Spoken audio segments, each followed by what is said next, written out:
అయినా మిమ్మల్ని మేము ఎలా చేసుకోవాలో మాకు తెలియదు గనుక ప్రభా, పరిశుద్ధాత్మ దేవుని మాకు అనుగ్రహించారు ప్రభా నాయన. ఇదిగో తండ్రి, ఈ యొక్క క్లాసులు ప్రభా నాయన మా జీవితానికి తండ్రి ఎంతో ఉపయోగపడుతున్నాయి ప్రభా. చెప్పబోతున్న మీ సేవకుని ప్రభా నాయన, మీ సిలువు చాటును బలపరిచి తండ్రి నాయన, మాకు కావాల్సిన తండ్రి ఎలాగ అర్థం చేసుకోవాలో, ఎలాగ మేము తండ్రి నాయన బైబిల్ని నాయన అర్థం చేసుకోవాలో మాకు కావాల్సిన విశదీకరించమని మీ మీ కుమారుడును మా ప్రభువు నేను యేసుక్రీస్తు నామములో అడుగుచున్నాం మా తండ్రి. ఆమేన్. Thank you so much Kishore garu. So right, మనం క్లాస్లోకి వెళ్ళబోతున్నాం. లాస్ట్ వీక్ వరకు మనం బైబిల్లో ఉన్న పుస్తకాలని ఎలా చదవాలి, వాటి యొక్క ఇంపాక్ట్ ఏంటి, ఎలాగ మనం అప్లై చేసుకోవాలి ఈ రోజుకి అనేది మనం విన్నాం. అయితే ఈరోజు మనం ఇంటర్ప్రిటేషన్ అసలు ఎందుకు ఇంటర్ప్రిటేషన్ చేయడం వల్ల, వాక్య అధ్యయనం చేయడం వల్ల మనకు వచ్చే లాభాలు ఏంటి, అసలు ఎందుకు ఇంటర్ప్రిటేషన్ చేయాలి అన్న విషయాలు ఈరోజు మనం వినబోతున్నాం.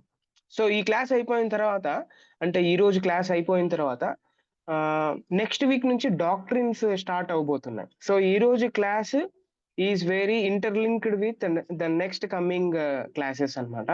సో కాబట్టి మీరు చాలా జాగ్రత్తగా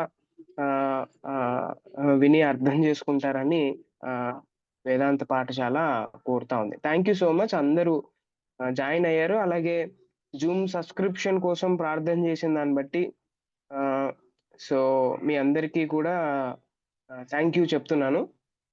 and so let us go in to the class. And ఈరోజు మనకు క్లాస్ తీసుకోవడానికి రెవరెండ్ రాజ్ పాల్ గారు, వెంకట్ రాజ్ పాల్ గారు మన మధ్యలో ఉన్నారు. And he has done his theological studies in Union Biblical సెమినరీలో థియలాజికల్ స్టడీస్ కంప్లీట్ చేశారు. సో సో వారిని ఈరోజు క్లాస్ తీసుకోవాల్సిందిగా ఆహ్వానిస్తున్నాం. Yes sir, you can proceed. Thank you, Brother Bhim Singh. Is my voice clear? Yeah, definitely, sure. Yeah. Right. First of all, దేవుడి నామాన్ని మహిమపరుస్తున్నాను. అలాగే నాకు ఈ అవకాశం ఇచ్చిన వేదాంత పాఠశాల యాజమాన్య బృందం అంతటికి కూడా, అధ్యాపకులందరికీ కూడా నా ప్రత్యేక వందనాలు. అలాగే అంతం వరకు సహించిన వారు ధన్యులని చెప్పి చాలామంది క్లాసెస్ ఫాలో అవుతున్నారు. మీ అందరికి కూడా ప్రత్యేకంగా వందనాలు. At the end of the day మీరు ఈ థియలాజికల్ స్టాండర్డ్స్లోకి వస్తారని మేము బలంగా నమ్ముతున్నాము. బట్ ఈరోజు మన క్లాస్ వచ్చేసరికి will go to the fruits of interpretation. నా సిస్టంలో కొంచెం ప్రాబ్లం ఉంది, సో అందుకని చెప్పేసి నేను పీపీటీ చేయలేదు. సో మనము వర్డ్ డాక్యుమెంట్లోంచే పాయింట్స్ని మనము నేర్చుకోవడానికి ప్రయత్నం చేద్దాం. ఓకే రైట్, ఈరోజు క్లాస్లో ఫ్రూట్స్ ఆఫ్ ఇంటర్ప్రిటేషన్ అనేది. సో ఇంతకాలం కూడా మనం చూసాం, ఓల్డ్ టెస్ట్మెంట్ జాన్రాస్ గురించి మాట్లాడుకున్నాం, న్యూ టెస్ట్మెంట్ జాన్రాస్ గురించి మాట్లాడుకున్నాం, తర్వాత యాక్ట్స్ ఆఫ్ అపోజిల్స్ మాట్లాడాం, తర్వాత లెటర్స్ గురించి మాట్లాడాం. అయితే ఇవన్నీ అయిపోయిన తర్వాత సిస్టమాటిక్ థియాలజీలో ఉండే ఉన్నతమైన పాయింట్స్, నెక్స్ట్ ద డాక్ట్రినల్ స్టడీస్ని మనం చేయబోతున్నాం. సో డాక్ట్రినల్ స్టడీస్కి వెళ్ళే ముందు ఈ జాన్రాస్ యొక్క సమ్మరీ లేకపోతే కంక్లూజన్స్ని మనం తెలుసుకుందాం. ఆ తర్వాత డాక్ట్రినల్ స్టడీని మనం నేర్చుకోవడానికి ప్రయత్నం చేద్దాం. సో మన పాయింట్ ఏంటంటే ఈరోజు ద ఫ్రూట్స్ ఆఫ్ ఇంటర్ప్రిటేషన్. ఎన్ని వాక్యాల్ని మనం అధ్యయనం చేయడం వల్ల, విభజించడం వల్ల వాక్యానికి పట్ల మనకుండే అమితమైన ప్రేమ, తర్వాత దేవుడే మనకి వాక్యాన్ని ఇస్తే కనుక మనం ఎంత జాగ్రత్తగా పడాలి, ఏ విషయాల్లో జాగ్రత్త పడాలనే విషయాలు, కొన్ని విషయాలు మనం నేర్చుకోవడానికి ప్రయత్నం చేద్దాం. First of all, fruits of interpretation. Why the Bible matters. Sir, మన దగ్గర ఉన్న బైబిల్ ఎందుకు నేను అర్థవంతంగా చదవాలి అని అడిగితే కనుక దాని యొక్క విశిష్టతను గురించి మనం చదువుకోవాలి. ఆల్రెడీ మనము చాలా విషయాలు బైబిల్ గురించి, దాని ప్రాముఖ్యత గురించి చదువుకున్నాం. ఈరోజు జస్ట్ సమ్మరీగా మనం కొన్ని విషయాలు మాట్లాడుకుందాం. వై ద బైబిల్ మ్యాటర్స్ అంటే ఇట్స్ అ టైమ్లెస్ ఇన్ఫ్లుయెన్స్ అన్నమాట. సెంచరీస్లో, కాల వ్యవధిలో రాజులు మారారు, ప్రాంతాలు మారాయి, సిచ్యువేషన్స్ మారాయి, పొలిటికల్ స్టాండర్డ్స్ మారాయి, రాజకీయ పర్యవసానాలు, ప్రపంచ చరిత్రలో ఉండే ప్రతి విషయాలు మారుతున్నాయి. కానీ బైబిల్, దేవుని యొక్క ఉద్దేశాలు మాత్రము ఎప్పటికీ మారట్లేదు. ఒకవేళ మనము సైంటిఫికల్గా అని తీసుకున్నప్పటికీ, లేకపోతే ఈ రోజుకున్న ప్రపంచ పరిస్థితులు మనం తీసుకున్నప్పటికీ కూడా బైబిల్ యొక్క సత్యం మాత్రము దేనిని బట్టి మారట్లేదు. కాబట్టి అది సమయాన్ని ప్రభావితం చేయగలిగిన విషయంగా బైబిల్ మనకు అనిపిస్తుంది. రెండవదిగా చూస్తే లివింగ్ రెఫరెన్స్ అని మనం రెలవెన్స్ అని మనం పిలుస్తున్నాం. చాలా మంది ప్రపంచంలో యేసు ప్రభు వారి తర్వాత 12 మంది, 12 మంది తర్వాత 120 మంది, 120 మంది నుంచి 120 కోట్ల మంది, 120 కోట్ల నుంచి ఈరోజు 400 కోట్ల మంది ప్రెజెంట్ జనరేషన్ గురించి మనం మాట్లాడుకుంటున్నాం. కానీ ఒకవేళ గతించిన వారు 2000 సంవత్సరాల్లో గతించిన వారు ఎంతమంది ఉన్నారు, ఈ రోజుకి అంగీకరించే వాళ్ళు ఎంతమంది ఉన్నారు, రేపటి దినాన దాన్ని అంగీకరించే వారు చాలా మంది ఉన్నారు. కాబట్టి ఏ కాలంలో అయినప్పటికీ కూడా ఈ బైబిల్ మాత్రం ప్రపంచంలో ఉండే ప్రతి మనిషిని, వారికి కరెంట్ ఉన్నా లేకపోయినా, వారికి చదువులు ఉన్నా లేకపోయినా, వారి జ్ఞానవంతులైనా కాకపోయినా, వారికి ఏమున్నా లేకపోయినా, వారి వారి పరిస్థితుల్లో వారి వారి జీవితాల్లో బైబిల్ మాత్రం వారిని ప్రభావితం చేస్తూనే ఉంది, వారి జీవితాన్ని మారుస్తూనే ఉంది అనే విషయాన్ని మనం తెలుసుకుంటూ ఉన్నాం. So the purpose of interpretation, sir మనం ఇంత గొప్పది బైబిల్ అయితే కనుక మనం ఇంటర్ప్రిటేషన్ ఎందుకు చేయాలి అని అడిగితే కనుక ఒకే ఒక్క మాట చెప్తాను. బిబ్లికల్ ఇంటర్ప్రిటేషన్లో ఇది దేవుని వాక్కు అన్నప్పుడు మనందరము ఆయనకి తగినట్టు మారాలి తప్ప మనకి నచ్చినట్టు దేవుణ్ణి మార్చుకోవడానికి లేదు. The purpose of interpretation is only to find God's intended message అని మాత్రమే చెప్తాం. జ్ఞానం నేర్చుకోవడానికి కాదు, లేకపోతే గొప్ప జ్ఞానాన్ని సంపాదించడానికి కాదు. నా వ్యక్తిగత జీవితంలో ఈ దేవుడు ఎలా ఉండాలని నేను కోరుకున్నాడో నేను తెలుసుకోవాలంటే వాక్యాన్ని మాత్రం ఖచ్చితంగా లోతులోకి అధ్యయనం మనం చేయాలి. తర్వాత ఇది డివైన్ రెవల్యూషన్, దైవాత్మ ప్రేరేపితం వల్ల వచ్చింది కాబట్టి మనము దీనిని పీపుల్ యొక్క దైనందిన జీవితాలు అంటే డైలీ లైఫ్లో మనం వారి పాపంలో పడకుండా ఉండడానికి, లేకపోతే వారు పరిశుద్ధంగా బ్రతకడానికి, ఒకరినొకరు ప్రతి పరిస్థితిలో కూడా నిత్య జీవానికి సంపాదించుకోవడం కోసం వారిని మనం ప్రేరేపించడానికి ఈ ఆత్మ ప్రేరణ సరిపోతుంది అనేది డివైన్ రెవల్యూషన్గా మనం చూస్తాం. ద గ్రాండ్ నెరేటివ్, ఇందులో వాక్యంకున్న ఒక విశిష్టత ఏంటంటే, సార్ నాకు ఇవ్వబడిన గ్రంథం 2000 సంవత్సరాల క్రితంది, ఈరోజు నా పాత్ర ఏంటి అని అడిగితే కనుక బైబిల్ మనకు కూడా ఒక పాత్రనిస్తుంది. సార్ అబ్రహాంకి ఉంది, దావీదుకే ఉందా, లేకపోతే Chicken, sino podía ser. Sir ఎవరిదో వాయిస్ ఓపెన్ అవుతుంది. కంటిన్యూ. సో గ్రాండ్ నెరేటివ్లో వాళ్ళందరి గురించి మనం చదువుకుని ఆపేయడానికి దేవుడు మనం పిలవలేదు. దేవుడు మనకి కూడా పాత్ర ఇచ్చాడు. మనం ఉన్న చోట రక్షణ ప్రణాళికలో దేవుడు మనల్ని కూడా భాగస్వాములుగా చేశాడు. మీకు ఒక్క మాటలో చెప్పాలంటే వాక్యం ఈ విధంగా సెలవిస్తుంది. స్త్రీలు కనిన వారందరిలో యోహాను గొప్పవాడని, కానీ పరలోక రాజ్యంలో అల్పులైన వాడు యోహాను కంటే గొప్పవాళ్ళు అని బైబిల్ చెప్తుంది. మీరు చదివే ప్రతి బిబ్లికల్ క్యారెక్టర్లో కన్నా దేవుడు మన స్థాయిని పెంచుతున్నాడు. So we have a role to play అనే విషయాన్ని మనం అర్థం చేసుకోవాలి. సో బైబిల్ చదవడం వల్ల నాకేమవుతుంది సార్ అని అడిగితే కనుక మనకి ఎలాంటి యూసేజెస్, లేకపోతే మనకి ఆత్మీయ జీవితాలు ఎలా ఎదుగుతాయి అని అడిగితే కనుక, క్రిస్టియన్స్ ఎంగేజ్ ఇన్ స్క్రిప్చర్లో చాలా విధాలుగా మనం వాక్యంతో మనల్ని మనం ముడిపెట్టుకోవచ్చు. ఒకటి, దాన్ని ఇన్ఫర్మేషన్ గ్రహించేయడం చేయడం. సార్ ఇన్ఫర్మేషన్ అని మీరు అంటున్నారు, ఎదగాలి అని మీరు అన్నారు, ఈ రెండు ఎలా సరిపోతాయి అని అడిగితే కనుక, ఇన్ఫర్మేషన్ అంటే గతించిన చరిత్ర, గత 2000 సంవత్సరాల క్రితం కాదు, గత 4000 సంవత్సరాల క్రితంలో మనుషుని యొక్క మనుగడ ఎట్లా ఉంది, తర్వాత వారి జ్ఞాన పరిధులు ఏ విధంగా అయినాయి, తర్వాత మనిషి తనకున్న జ్ఞానాన్ని ఏ విధంగా పెంపొందించుకొని దేవుని యొక్క విధులను గైకుంటున్నాడు, లేకపోతే దేవుని యొక్క విధులకు వ్యతిరేకంగా వెళ్తున్నాడు, ఇవన్నీ చరిత్ర మనకి బైబిల్ చెప్తా ఉంటది. తర్వాత జ్ఞానాన్ని మనకు నేర్పిస్తుంది, తర్వాత హిస్టరీ లేకపోతే చరిత్ర మనకు వివరిస్తుంది. వీటన్నిటిలో కూడా వాక్యాన్ని మాత్రం తన సత్యాన్ని కోల్పోకుండా నిలబడతా ఉంటది. కాబట్టి చరిత్ర అంతా మనం చదువుకున్నప్పుడు కూడా, హిస్టారికల్ ఇన్సైట్స్గా మనం చదువుకున్న, జ్ఞాన పరంగా మనం చదువుకున్న, సత్యం పరంగా మనం చదువుకున్నా కూడా ఎలాంటి ఇన్ఫ్లుయెన్షియల్ పరిస్థితుల్లో ఉన్నప్పుడు కూడా మనం జాగ్రత్త పడమని మనకి బైబిల్ నేర్పిస్తూ ఉంటుంది. So to gain information and right understanding అనే విషయాన్ని మనం చూస్తున్నాం. ఇది మనకి వచ్చే మొదటి ఉపయోగం.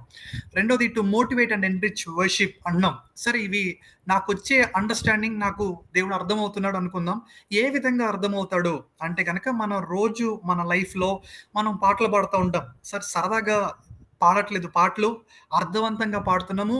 ప్రతి పాటలో కూడా దేవుని గూర్చిన అవగాహన, దేవుడు ఏమైనాడు, ఏం చేశాడనే విషయాలు మనము పాడుతూ ఉంటాం. అవి మనల్ని ఎంకరేజ్ చేస్తూ ఉంటాయి. ప్రార్థన చేస్తూ ఉంటాము, దేవుడు విన్ని మనకి జవాబిస్తూ ఉంటాడు.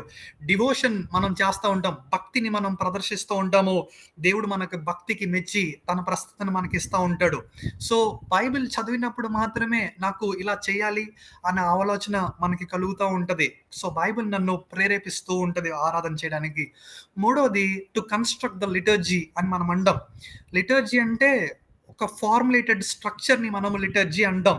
మనం చూసుకుంటే కనుక పెంటికోస్టల్ చర్చెస్ ఉన్నాయి, వాళ్ళకు రకమైన లిటర్జీ ఉంటుంది. ఆరాధన క్రమము అంటాం లిటర్జీ అంటే. తర్వాత మెయిన్ లైన్ చర్చెస్, లూథరన్ కానీ, సిఎస్ఐ కానీ, లేకపోతే సిఎన్ఐ కానీ, యాంగ్లికన్ కానీ, మెథడిస్ట్ కానీ, ఈ చర్చెస్లో ఒక రకమైన లిటర్జికల్ స్ట్రక్చర్స్ ఉన్నాయి. సో ఇవన్నిట్లో మనం ఏం చేస్తున్నాం అంటే కనుక ప్రతిదాన్ని సింబాలిజంగా కానీ, లేకపోతే మనం పెట్టుకున్న ఆరాధన క్రమంలో దేవుణ్ణి గూర్చి మనం తెలుసుకుంటున్నాం. దేవుణ్ణి ఎలా ఆరాధన చేయడం ద్వారా దేవుడి మనసు ఏంటో మనం తెలుసుకుంటూ ఉన్నాం. సో బైబిల్ నాకు ఒక మంచి ఆరాధన క్రమాన్ని కూడా నేర్పిస్తూ ఉంటది.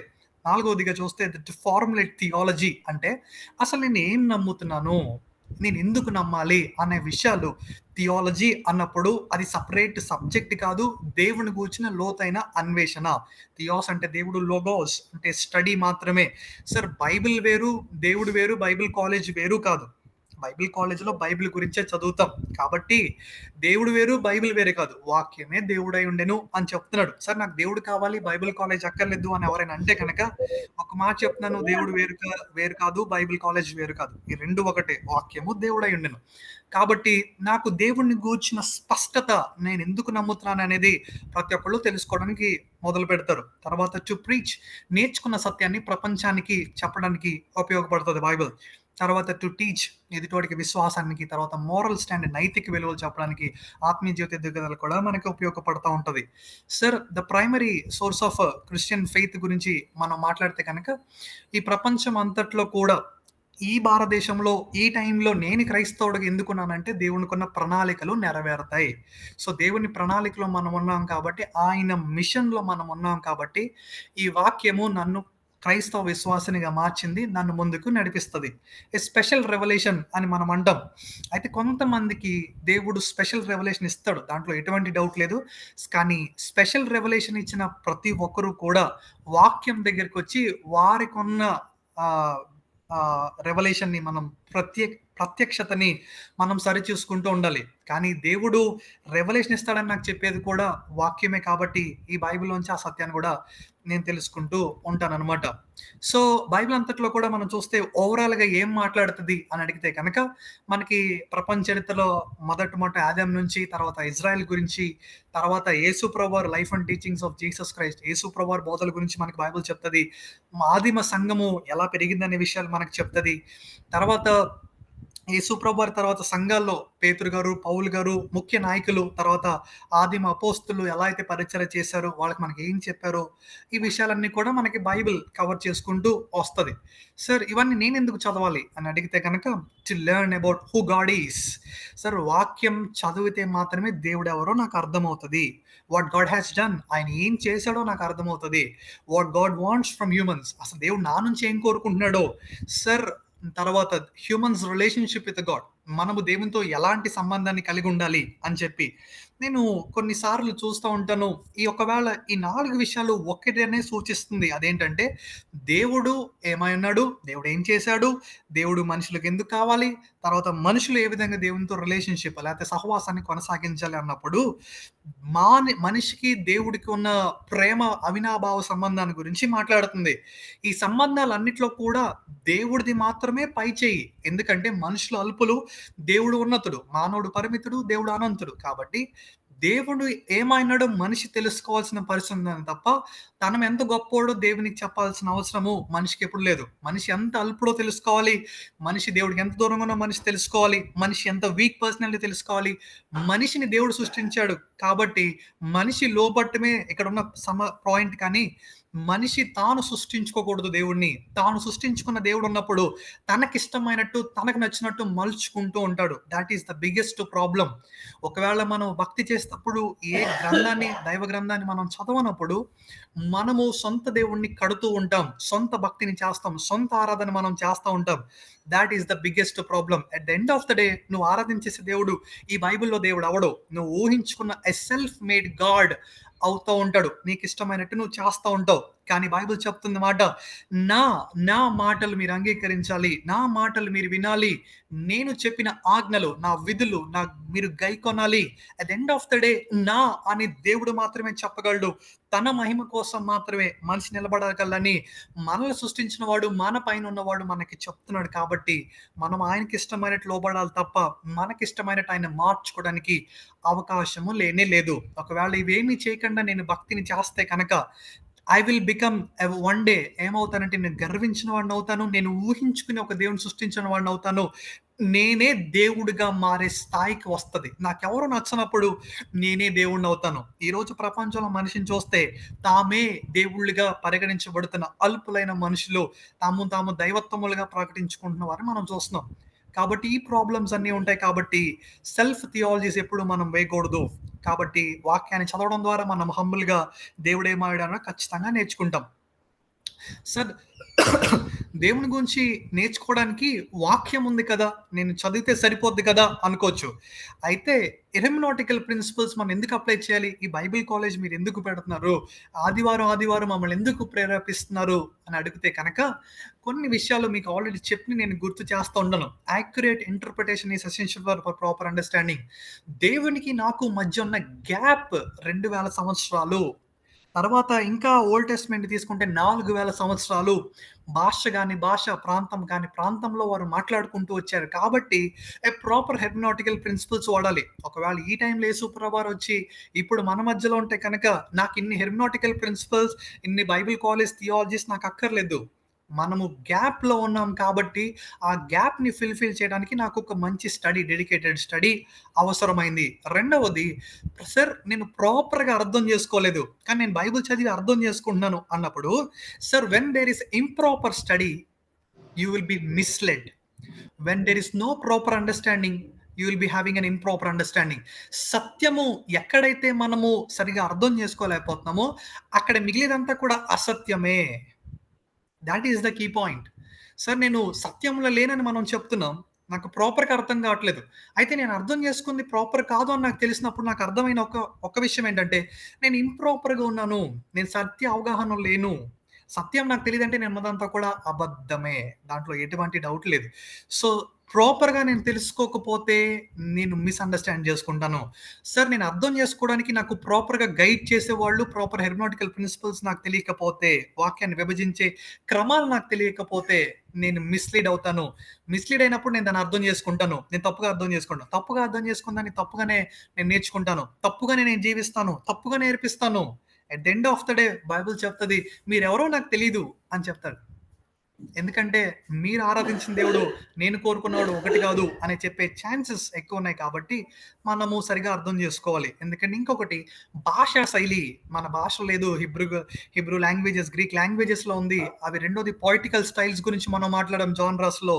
తర్వాత నరేషన్ స్టైల్స్ గురించి మాట్లాడాం. ఆ కాలంలో ఉండే పరిస్థితుల గురించి మాట్లాడుకున్నాం. కాబట్టి అవన్నీ అర్థం చేసుకున్నప్పుడు దాని మీనింగ్‌ని మనం ఫైండ్ ఔట్ చేయడానికి ప్రయత్నం చేస్తూ ఉంటాం. తెలుగులో పద్యాలు చెప్తేనే మనం అర్థం చేసుకోలేని స్థాయిలో ఉన్నారు ఈ రోజుల్లో. తెలుగులో పద్యాలు చెప్తేనే అర్థం చేసుకోలేని జనాంగం, ఎక్కడో హిబ్రూ పోయట్రీ చెప్తే నాకు అర్థమైపోయింది దాని మీనింగ్ అంటే, నేను దీనికైతే యాక్సెప్ట్ చేయలేను. కాబట్టి ప్రాపర్‌గా మనం అర్థం చేసుకోవడానికి మనము కొంచెం కాన్సంట్రేట్ చేయాలి. సో, మనకి హెర్మెనోటికల్స్ ఇంటర్ప్రిటేషన్ వాక్యాన్ని విభజించే క్రమం మనకు తెలియాలి. సో, ఎందుకంటే సార్ టెక్స్ట్ ఏ లెవెల్‌లో ఉంటదంటే, టెక్స్ట్‌కి ఒక 3 పేర్లు మనం పెట్టొచ్చు. లొక్యూషన్ అని పిలుస్తాం. లొక్యూషన్ అంటే లిటరల్ వర్డ్స్. మన దగ్గర బైబిల్‌లో తెలుగులో రాసున్నాయి. కానీ ప్రాపర్‌గా కొన్నిసార్లు ఆ వాక్యము ఇల్యోకేషన్‌గా మారతది. పదాలు వాడాడు. కానీ వాళ్ళెందుకు వాడారో మనకు తెలియకపోవచ్చు. పెర్లొకేషన్ అని మనం పిలుస్తాం. అసల ఒక అర్థాన్ని చెప్పారు. వాళ్ళు ఒక పదాన్ని వాడారు అర్థం చెప్పడానికి. ఆ వాక్యం ఆడియన్స్‌కి ఎలా అర్థమైంది? కరెక్ట్‌గా అర్థమైందో లేదో మనం అర్థం చేసుకోవాలి. వాళ్ళు ఎలా అనుభవించారు ఆ వాక్యాన్ని, దాని ప్రకారం ఎలా నడవగలిగి మనం తెలుసుకున్నప్పుడు, ఈ ఈరోజు సత్యాన్ని మనం తెలుసుకున్నప్పుడు మన మీద కూడా అది ప్రభావం చూపిస్తూ ఉంటది. మన మీద కూడా ప్రభావం చూపిస్తూ ఉంటది. సత్యం ఎప్పుడైతే మనకు తెలుస్తా ఉంటదో, కరెక్ట్‌గా రీచ్ అవుతదో, సత్యము మన సర్వసత్యంలోకి నడిపిస్తది అని వాక్యము మనకు చెప్తోంది. కాబట్టి వర్డ్స్ ఉన్నాయి. అవి ఎందుకు వాడారో మనకు తెలియాలి. ఆ వాడిన పదాలు మన జీవితంలో ఎటువంటి ప్రభావాన్ని చూపిస్తాయో కూడా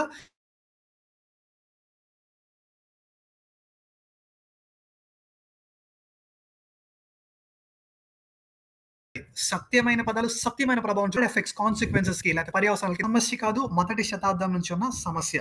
ఎండ్ గోల్. చివరిగా మనం ఏం తెలుసుకుంటాం అంటే ఈ మేజర్ పాయింట్స్‌గా అసలు దేవుని యొక్క జ్ఞానాన్ని మనం తెలుసుకోవాలి.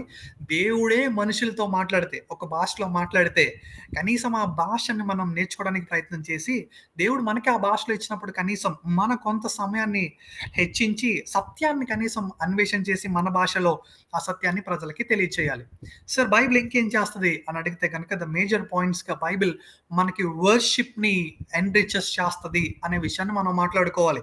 ఇప్పటివరకు నేను నేర్చుకున్న ప్రతీది కూడా ఓల్డ్ టెస్ట్‌మెంట్‌లో ఉండే ప్రతి జానరస్ క్యారెక్టర్స్ అయినా, లేకపోతే నేను నేర్చుకున్న బిబ్లికల్ క్యారెక్టర్స్ అయినా, రేపు నేర్చుకోబోయే డాక్ట్రిన్స్ అయినా నాకు ఏం చేస్తదంటే, ఈ బైబిల్ నాకొక ఆరాధన చేయడానికి నన్ను మోటివేట్ చేస్తూ ఉంటది.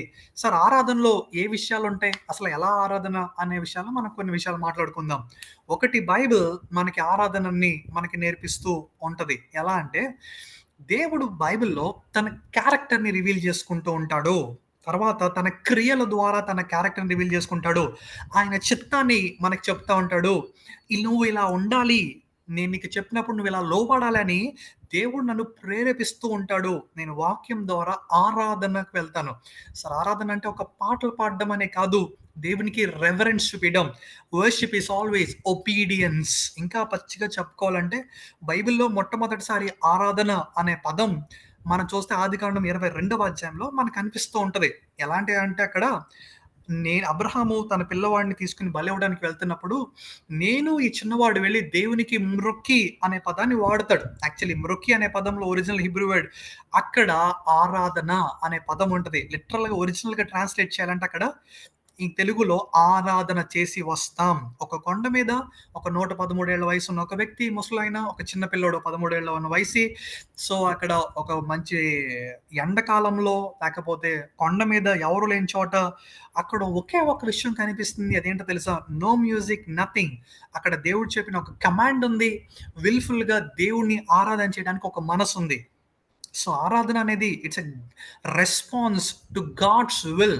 దేవుని చిత్తాన్ని తను మనకి వాక్యం ద్వారా బయలుపరుస్తున్నప్పుడు, ఆరాధన చేసే క్రమంలో మనం ఆరాధిస్తున్నామని చెప్పినప్పుడు మనం రెస్పాన్స్‌ని మనం చూపిస్తూ ఉంటాం.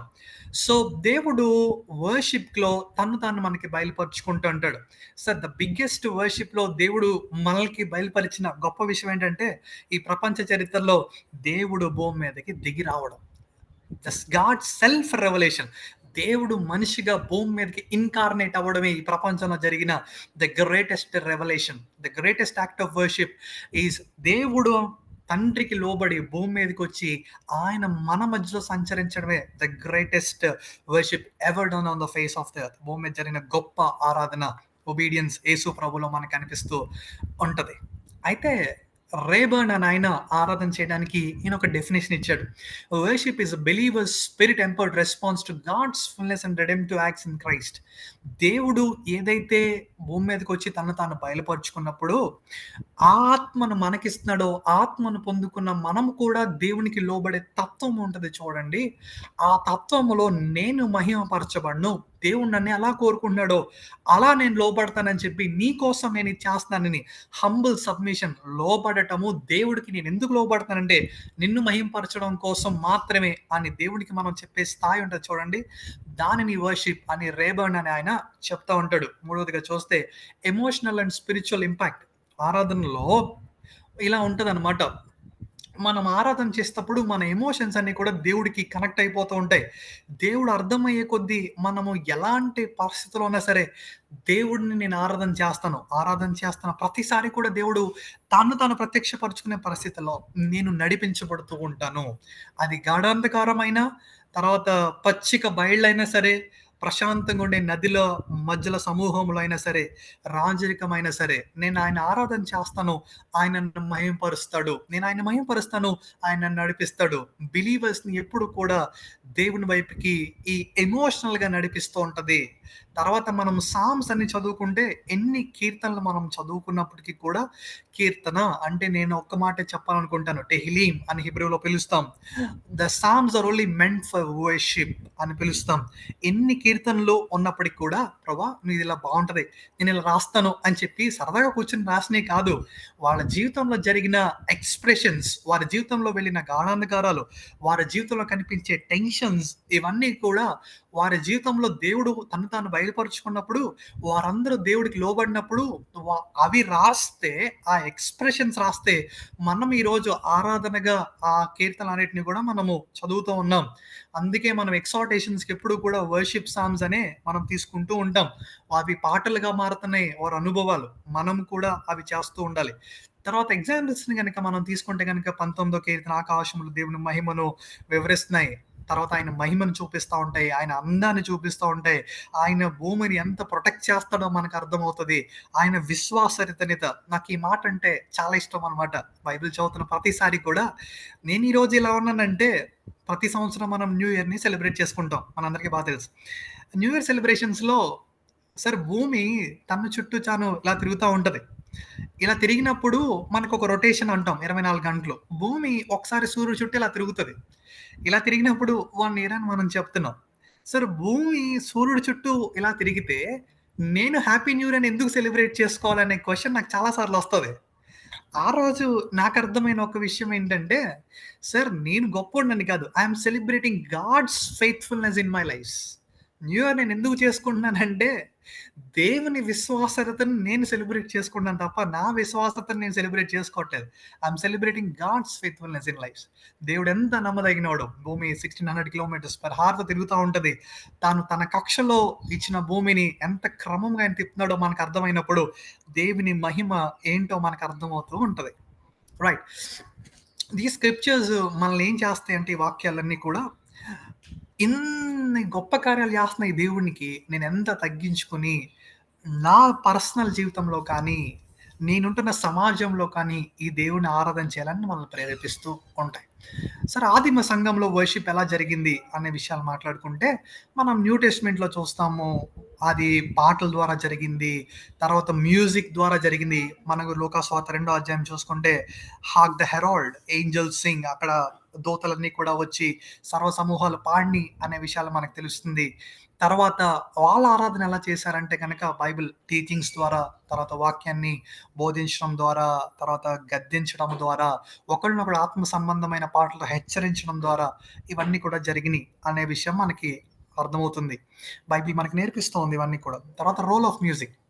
సార్ వాక్యము ఆరాధనలో మ్యూజిక్ అనేది కీ రోల్ అయిపోయింది. ఈరోజు మ్యూజిక్ గురించి నేను మాట్లాడట్లేదు. కానీ ఆత్మీయంగా చెప్పుకోవాలంటే గనక ఎప్పుడైతే 10 మంది క్రిస్టియన్స్ గ్యాదర్ అవుతారో, మ్యూజిక్ నన్నేం చేస్తది అని అడిగితే గనక, ప్రతి ఒక్క నేను చేసే సాక్రమెంటల్ వర్షిప్, నేను నుంచున్నా, నేను కూర్చున్నా, గ్యాదరింగ్‌లో నేనొక రెస్పాన్సివ్ రీడింగ్ లేకపోతే ఉత్తర ప్రత్యుత్తరాలు చదువుతున్నా, లేకపోతే నేను రిపెంట్ అవుతున్నా, ఇవన్నిట్లో నాకు ఏం చేస్తంటే ఆత్మ సంబంధమైన మ్యూజిక్ అయినా, పాటలైనా కూడా ఇవన్నీ నన్ను దేవుడు మరింత లోతులోకి నేనెందుకు చేస్తున్నాను, ఆ చేసేదాన్ని మరింత ఎమోషనల్‌గా దేవునితో కనెక్ట్ అయిపోవడానికి నాకు ఉపయోగపడుతూ ఉంటది. సాంగ్స్ నిజంగా చాలా సార్లు మనం పాడే పాటలన్నీ కూడా బిబ్లికల్‌గా ఉంటాయి. ఈరోజు సాంగ్స్ అయితే కొన్ని అసల బైబిల్ పక్కన పెట్టి చూసుకుంటే అవసల మీనింగ్‌లెస్. కానీ ఈరోజు అవే చాలా ఫేమస్ సాంగ్స్‌గా నేను చూస్తా ఉన్నాను. Very less and poor in theology.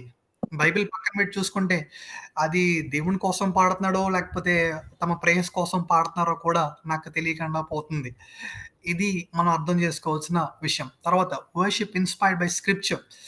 మనం రోమన్స్‌లో చూసుకుంటే గనక 8వ అధ్యాయం 38, 39 క్రీస్తు ప్రేమ నుంచి నన్ను ఏది ఎడబాపలేదు అంటాడు. అవి ఏది గురించి మాట్లాడతాడు? ఏంజెల్స్ అయినా, తర్వాత ఇంకా విషయాలు పరలోకమందుల దూతలైనా సరే, ఉన్నవైనా, రాబోవునవైనా సరే అది వచనంలాగా చదువుతాం కానీ, ఒక పర్సన్ యొక్క కమిట్మెంట్ గురించి మాట్లాడుతది. నిజంగా చెప్పాలంటే అది పాట. రోమన్స్ 8:38 మాట్లాడుకుంటున్నప్పుడు నేను అఫర్మేటివ్ స్టేట్మెంట్ అది. ఏదైనా సరే నీ దేవుడి నుంచి ఆయన ఆరాధన చేయడం నుంచి నన్ను ఏది తప్పించలేదు. అవి ఉన్నవైనా, రాబోయినా, ప్రధానులైనా, అధికారులైనా, పరలోకమందుల దూతలైనా సరే అనే కమిట్మెంట్ దేవుని ప్రేమను అంత అనుభవించినోడు పాడగలుగుతున్నాడు. మనం వచనంలా చూసి ఆపేస్తే మనంత పూర్ థియోలాజియన్స్ ఇంకొకళ్ళు ఉండరేమో అనిపిస్తది. సో స్క్రిప్చర్ ఏం చేస్తదంటే, వాక్యం ఏం చేస్తదంటే ఆరాధనలో నేనేం చేయాలి? ఎలా చేయాలి? ఎప్పుడు చేయాలనే విషయాలు నాకు నేర్పిస్తూ ఉంటది. ఇప్పుడు మనం ఇండివిడ్యువల్ వర్షిప్ గురించి మాట్లాడితే కనుక, వాక్యం నన్ను ఆరాధనలోకి నడిపిస్తున్నప్పుడు, ఈ బైబిల్ నేను కొన్ని విషయాలు నాకు స్పష్టంగా నేర్పిస్తది. అది ప్రైజ్. దేవుడేమన్నాడో ఆయన ఆరాధన చేయాలి. మనది కన్ఫెషన్స్ అంటాం. మన ఒప్పుకోలు గురించి మనం నేర్పించాలి. తర్వాత థాంక్స్ గివింగ్, కృతజ్ఞత గురించి మాట్లాడాలి. నా ఆత్మీయ జీవితం ఎదుగుదల గురించి మాట్లాడాలి. ఇవేం మాట్లాడకుండా ఒక చర్చ్ నడుస్తుందంటే కనుక there is something wrong in that church అని మనం తెలుసుకోవాలి. ఆత్మీయంగా కూడా నా జీవితంలో ప్రతిరోజు ఇవి జరగట్లేదు అంటే కనుక నాకు వాక్యం అర్థం అవ్వలేదు. అసలు నాకు వర్షిప్ ఎలా చేయాలో కూడా తెలీదు. వర్షిప్‌లో ప్రైజ్ ఉండాలి, కన్ఫెషన్ ఉండాలి, థాంక్స్ గివింగ్ ఉండాలి, యాడరేషన్ ఉండాలి, నా గ్రోత్ ఉండాలి. నేను బైబిల్ నాకేం చేస్తా అంటే ప్రతిరోజు నన్ను ఛాలెంజ్ చేయాలి. ఈరోజు ఏం చేస్తున్నావు? ఈరోజు ఎలా ఎదుగుతున్నావు? నీ ఫెయిత్ సస్టైన్ అయిందా? నువ్వు ఈరోజు చేసావు. ఇది చేసావు కాబట్టి నువ్వు బైబిల్ చదువుతున్నప్పుడు ఈ దేవునికి వ్యతిరేకంగా ఉన్నావు. కాబట్టి నువ్వు మార్చుకోగలవా? అని నన్ను ఛాలెంజ్ చేయాలి బైబిల్. అప్పుడు ప్రతిరోజు కూడా నేను గ్రోత్‌లోకి వెళ్తాను. సో కార్పొరేట్ వర్షిప్ అంటే 10 మందితో కలిసేది. ఇది ఇప్పుడు ఇందాకటి దాకా మాట్లాడుకుంది ఇండివిడ్యువల్ అయితే 10 మందితో కలుసుకునేటప్పుడు సరే ఇండివిడ్యువల్‌గా చేసినట్టు చేయకూడదు. అక్కడ నలుగురు పాడేదే మనం పాడాలి. నేను ఇలాగే చేస్తాను, ఇదే ఎందుకు చేయాలని ఎప్పుడు అనకూడదు. నలుగురు ఆత్మీయంగా ఏమి ఎదుగుతారో, నేను పర్సనల్‌గా ఎలా ఎదుగుతున్నానో నలుగురు గ్రోత్ కోసం. సార్ నాకు గొప్పగా థియాలజీ తెలుసని చెప్పి ఏమీ తెలియనోడికి అక్కడ 10 మంది కూర్చున్నప్పుడు వాళ్ళకి అర్థం కానప్పుడు, అర్థం కాని విషయాలు నేను మాట్లాడకూడదు. సో, అర్థమయ్యే లెవెల్‌లో మాత్రమే వారి స్థాయిలో నలుగురికి అర్థమయ్యే పాటలే నేను పాడాలి. నలుగురికి అర్థమయ్యేటట్టే నేను చెప్పాలి. నలుగురికి అర్థమయ్యే ప్యాసేజెస్ నేను తీసుకోవాలి. ముందు ఫౌండేషన్ వేసుకుంటూ వచ్చిన తర్వాతే వారిని స్థాయికి తీసుకెళ్ళిన తర్వాత మాత్రమే నేను మరింత లోతులోకి వారిని నడిపించాలి తప్ప, నాకు వచ్చు కదా అని చెప్పేసి, నేను చేయగలను అని చెప్పి, సార్ ఇది ఏమీ ఎంటర్‌టైన్‌మెంట్ ప్రోగ్రామ్ కాదు. మనం గొప్పలు చూపించుకోవడానికి, మన ముందు నలుగురినితో కలిసి ఎదిగింప చేయడానికి మాత్రమే ఉన్నాం. అందుకే ఇజ్రాయెల్ అందరికి దేవుడిచ్చే ఆజ్ఞ ఏంటంటే, ఏ కమాండ్ టు వర్షిప్. అందరూ కలిసిన తర్వాత ఒకటే పాడాలి. అది కూడా యాజక బృందంతో కలిసే పాడాలి. వారేది నిర్ణయిస్తారో దేవుడు ఏది పాడమని చెప్పాడో స్పెషల్ అకేషన్స్‌లో కానీ, ఆరాధన చేయడానికో నేను నా ఇష్టం నేను ఇదే చదువుతాను. నా ఇష్టం నేను ఇదే చేస్తాను. నేను పర్టిక్యులర్ ఇదే చదవాలనుకుంటున్నాను. No. Bible as an order. మన ఆర్డర్‌లో చదవాలి. దేవుడు తన గురించి తెలుసుకున్నప్పుడు ఒక ఆర్డర్‌లో నేర్చుకోమంటాడు. మన ఆర్డర్‌లో నేర్చుకోవాలి. ఆర్డర్ లేకపోతే అక్కడొక ముక్క, ఇక్కడొక ముక్క నేర్చుకున్నప్పుడు నేను మిస్‌లీడ్ అవుతాను అనే విషయాన్ని మనం తెలుసుకుంటూ ఉండాలి. Call to continual worship. Believers అందరిని కూడా దేవుడు ఎప్పుడు పిలుస్తూనే ఉంటాడు. ఈ విషయం మనందరికీ కూడా తెలిసిందే. తర్వాత స్క్రిప్చర్స్ అల్టిమేట్ రోల్ ఏంటంటే పాడటం ద్వారా అయినా, ప్రేమించడం ద్వారా అయినా యేసు ప్రభువారికి లోబడటం అనేదే మన అల్టిమేట్ యొక్క వర్షిప్ యొక్క మోటివ్. రైట్. అది సింగిల్‌గా అయినా, ఇండివిడ్యువల్‌గా అయినా. సారీ గ్రూప్‌గా అయినా సరే. రైట్. సార్ బైబిల్ ఇంకేం చేస్తది? నాకెలా నేర్పిస్తది సార్ అంటే, ఒకటి ఆరాధనలోనే నన్ను నడిపిస్తదా అని అడిగితే, నో సార్. ఇంకా మరిన్ని విషయాలు చేస్తది. బైబిల్ ఏం చేస్తదంటే, it creates a liturgy. Sir ఇక లిటర్జీ అని మీరు అంటున్నారు. సార్ లిటర్జీ అంటే ఏంటంటే, లిటార్గియా లేకపోతే ఇది గ్రీక్ పదం నుంచి వచ్చింది. Meaning public service or work. ఇక్కడ చూడండి 2 పదాలు. పబ్లిక్ సర్వీస్ కానీ, వర్క్ గాని. సార్ పని అంటే ఏంటి? లేకపోతే పబ్లిక్ సర్వీస్ అంటే ఏంటి? అయితే ఇది ఎల్ఎక్స్ఎక్స్ లేకపోతే సెప్ట్వాజింట్. దీంట్లో టెంపుల్ వర్షిప్‌లో దీన్ని వాడేవాళ్ళు.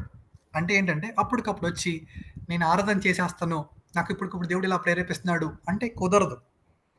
అక్కడ టెంపుల్ వర్షిప్‌లో ఎలా జరుగుతుందంటే క్రమము ఉంటది. అందుకే మనం చూస్తా ఉంటాం. యేసుప్రభు వారికెళ్ళినప్పుడు ఆయనకొక స్క్రోల్ ఇచ్చారని, ఆయన గ్రంథం విప్పి చదివినప్పుడు యెషయా 61 అధ్యాయం చదువుతున్నాడని మనకి బైబిల్‌లో రాసుంది. ఎందుకంటే వాళ్ళు ఒక క్రమబద్ధంగా దాన్ని చదువుతూ ఉంటారు. సో, ఆరాధన అనే విషయాల్లో కూడా చర్చ్‌కెళ్ళినప్పుడు లేకపోతే ఇండివిడ్యువల్ స్టడీలో కూడా మనకంటూ ఒక క్రమాన్ని నేర్పించేది. Liturgy is nothing but a క్రమము. పబ్లిక్‌లో ఉండేటప్పుడు మనము నలుగురితో ఉన్నప్పుడు ఎలాంటి ఆరాధన మనం చేయాలి అనే విషయాన్ని మనం తెలుసుకోవాలంటే మనకొక క్రమం ఉండాలి. సో, ఈ క్రమాన్ని మనకి క్రియేట్ చేయడానికి హెల్ప్ చేసేదే బైబిల్.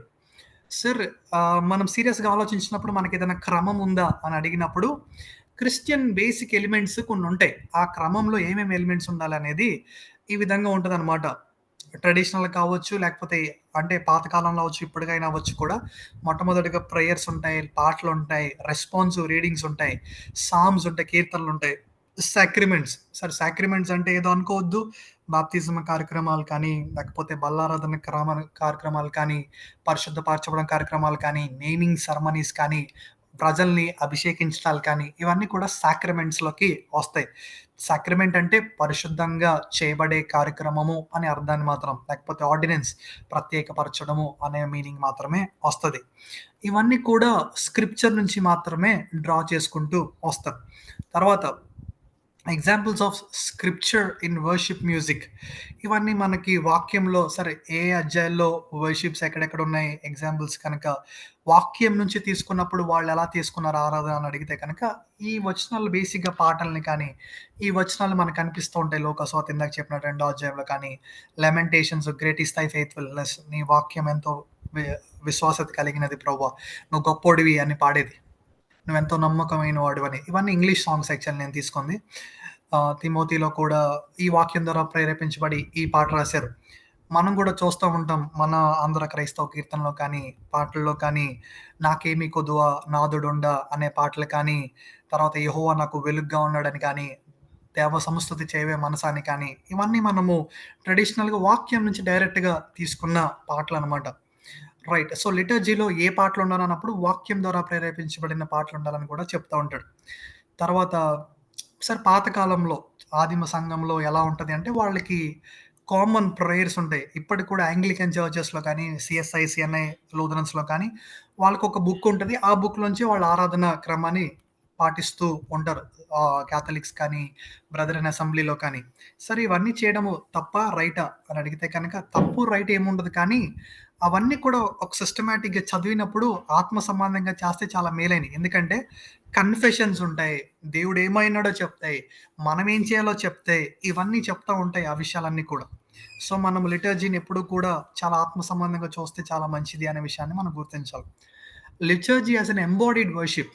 సర్ ఇవన్నీ కలిసి చేయడం ద్వారా, ఒక క్రమం ఉండడం ద్వారా అయితే ఈ క్రమాన్ని దాటి వెళ్ళినప్పుడు వచ్చే ఒక సమస్య మీ ముందు పెడతాను. అదేంటంటే నేనొకలాగా స్పాంటేనియస్‌గా వర్షిప్ చేస్తున్నాను. బయటోళ్ళు స్పాంటేనియస్‌గా వర్షిప్ చేస్తున్నారు. అయితే లిటర్జీ మనకెలా ఉపయోగపడిద్ది అని అడిగితే కనుక, అసలు మీ ఫెయిత్ స్టాండర్డ్ ఏంటి అని ఎవరైనా అడిగితే, మీ ఫెయిత్ స్టాండర్డ్ ఎవరైనా అడిగితే, ఈరోజు చాలామంది చర్చెస్‌లో వాళ్ళు చెప్పలేకపోతున్నారు. నిజంగా చెప్తున్నాను. చాలామంది తమ ఫెయిత్ స్టాండర్డ్ అంటే ఏంటో తెలీదు. సరే ఇదే సమస్య ఆదిమ సంఘంలో కూడా వచ్చింది. నికేయ అనే ఊరిలో పెద్దోళ్ళు కూర్చొని నైసిన్ క్రీడ్ రాశారు. ఎందుకు రాశారో తెలుసా? ఈరోజు కూడా మెయిన్ లైన్ చర్చెస్‌లో దాన్ని అపోస్టలిక్ క్రీడ్‌గా చదువుతారు. అంటే అపోస్తల విశ్వాస ప్రమాణం అని. సార్ అది అపోస్తులది మనకు కాదు. నో, అక్కడ ఉండేదేంటి? యేసుప్రభు వారెవరు? జనతైక కుమారుడని, తర్వాత తండ్రి, కుమార, పరిశుద్ధాత్మ ఈక్వల్‌గా ఉంటారని, ఆయన భూమి మీద మనిషిగా వచ్చాడని, కన్య మరియ గర్భంది పుట్టాడని, జన్మ పరిశుద్ధమని, ఆయన పొంతి పిలాతు గారి కింద చనిపోయాడని, తిరిగి లేచాడని, మన కోసం మళ్ళీ రాబోతున్నాడని. ఈ 6 లైన్‌లు చదివినప్పుడు ఏమవుతదంటే, అసలు నేను ఏం నమ్ముతున్నానో ప్రపంచానికి చెప్పొచ్చు. సో, వాళ్ళు మనకి ఒక ఆరాధనలో లిటర్జీని ఎందుకు క్రియేట్ చేశారు అంటే, ఇవన్నీ అఫర్మ్ చేస్తున్నప్పుడు యేసుప్రభువారెవరు? కానీ ఈరోజు ఏమైపోయిందో తెలుసా? యేసుప్రభువారు ఎవరంటే తానేమైనాడో కాదు. నాకు ఎంత బ్లెస్సింగ్స్ ఇచ్చాడు. ఈ విషయాలు మాత్రమే మాట్లాడుతున్నాడు. దేవుని తత్వాన్ని మార్చేస్తున్నారు. కానీ లిటర్జీ ఉన్నప్పుడు ఏమవుతది అంటే అడ్వాంటేజ్ ఏంటంటే, ఆ క్రమాన్ని మార్చడానికి మనం సరిపోం. ఎందుకంటే అది వాక్యం ద్వారా రాయబడి ఉంటది. సో, ఇప్పటికిప్పుడు నేనొచ్చి స్పాంటేనియస్‌గా దాన్ని మార్చడానికి అవ్వదు. అది మార్చాలంటే మళ్ళీ అందరూ ఆదిమ సంఘంలో పెద్దోళ్ళందరూ కూర్చొని వాళ్ళందరూ సాల్వ్ చేసుకున్న తర్వాత అఫర్మ్ చేసేవాళ్ళు సంఘ క్షేమాభివృద్ధి కోసం. ఈరోజు ఇన్ని డినామినేషన్స్, ఇంత క్యారిస్మాటిజం ఎందుకు వచ్చిందంటే దాట్స్ ద ప్రాబ్లమ్. ఒకళ్ళు ఒకలా చెప్తారు, ఒకళ్ళు ఇంకోలా చెప్తారు. కానీ ఆదిమ సంఘంలో ఈ ప్రాబ్లం లేదు. ఆదిమ సంఘం సత్యాన్ని తెలుసుకుని దేవుని కోసం నిలబడగలిగింది అంటే ఒకటే కారణం. మెటీరియలిస్టిక్ బ్లెస్సింగ్ కోసం వెళ్ళకుండా దేవుని కోసం మాత్రం వెళ్ళారంటే వాళ్ళకి ఖచ్చితంగా ఆయన ఏంటో తెలుసు. వాక్యపరంగా వాళ్ళ ఆ లిటర్జీని వాళ్ళకి ఇచ్చారు. అందుకే వాళ్ళు లోపడగలిగారు. అందుకే రక్షణ ప్రణాళికలో వారి పాత్రను వాళ్ళు నెరవేర్తించగలిగారు. ఈరోజు మనకి సాక్షులుగా నిలబడగలిగారు. ఇంకొంచెం చూసుకుంటే కనుక నాన్ మ్యూజికల్గా ఎలిమెంట్స్ కొన్ని ఉంటాయి. మ్యూజిక్తోనే అన్నీ అవ్వవు సార్. కానీ ఇన్ఫ్లుయెన్స్ ఎలా చేస్తారు స్క్రిప్చర్ అంటే ప్రజల్ని ఆరాధన కోసం పిలవడం, తర్వాత కార్పొరేట్గా వాక్యాలు చదవడం కలిసి, తర్వాత కన్ఫెషన్స్లో అష్యూరెన్స్, అసలు నేను క్షమించబడ్డాను అనే విషయం. ఈరోజు చాలామందిని ఈ విషయాన్ని అడుగుతాను నేను, మీరు రక్షించబడ్డారంటే ఎస్ సార్ అంటారు. సార్ మీరు రక్షించబడ్డారని మీకు ఎలా తెలుసు అని అడిగితే they don't have an answer. Assurance of salvation, assurance of forgiveness, మేము క్షమించబడ్డాం అనే విషయం వాళ్ళకి ఎలాగో తెలియదు. So that's the problem. తర్వాత లార్డ్స్ ప్రేయర్, తర్వాత ప్రభు మనకు నేర్పించిన ప్రార్థన ద్వారా, బాప్తిజమల్ ఫార్ములాస్ ద్వారా మనం అడుగుతూ ఉంటాం, మీరు ఒప్పుకుంటున్నారా, మీరు అంగీకరిస్తున్నారా. ఈవెన్ భీమ్ సింగ్ వాళ్ళ చర్చ్లో అయితే ఒక లెటర్ కూడా రాయించుకుంటారు, బలవంతం ఏం లేదు అని చెప్పేసి. That's a very good thing. తర్వాత లిటర్జీస్ ద్వారా, ప్యాసేజెస్ ద్వారా, తర్వాత ఆశీర్వాద వచనాల ద్వారా మనం ఇవన్నీ కూడా వాక్యం మనల్ని లిటర్జీని క్రియేట్ చేయడానికి, అంటే ఒక క్రమాన్ని క్రియేట్ చేయడానికి మనకు ఉపయోగపడుతూ ఉంటుంది. ఇవన్నీ ముఖ్యంగా ఏం చేస్తుంది అంటే ఒక క్రమం ఎప్పుడు కూడా నన్ను మంచిగా ఆరాధన చేయడానికి ఉపయోగపడుతుంది. ఇక్కడ రాసిన మాట గుర్తుపెట్టుకోండి, మ్యాజికల్గా కాదు. నేను చేసే ప్రతి ఆరాధన మ్యాజిక్ కాదు.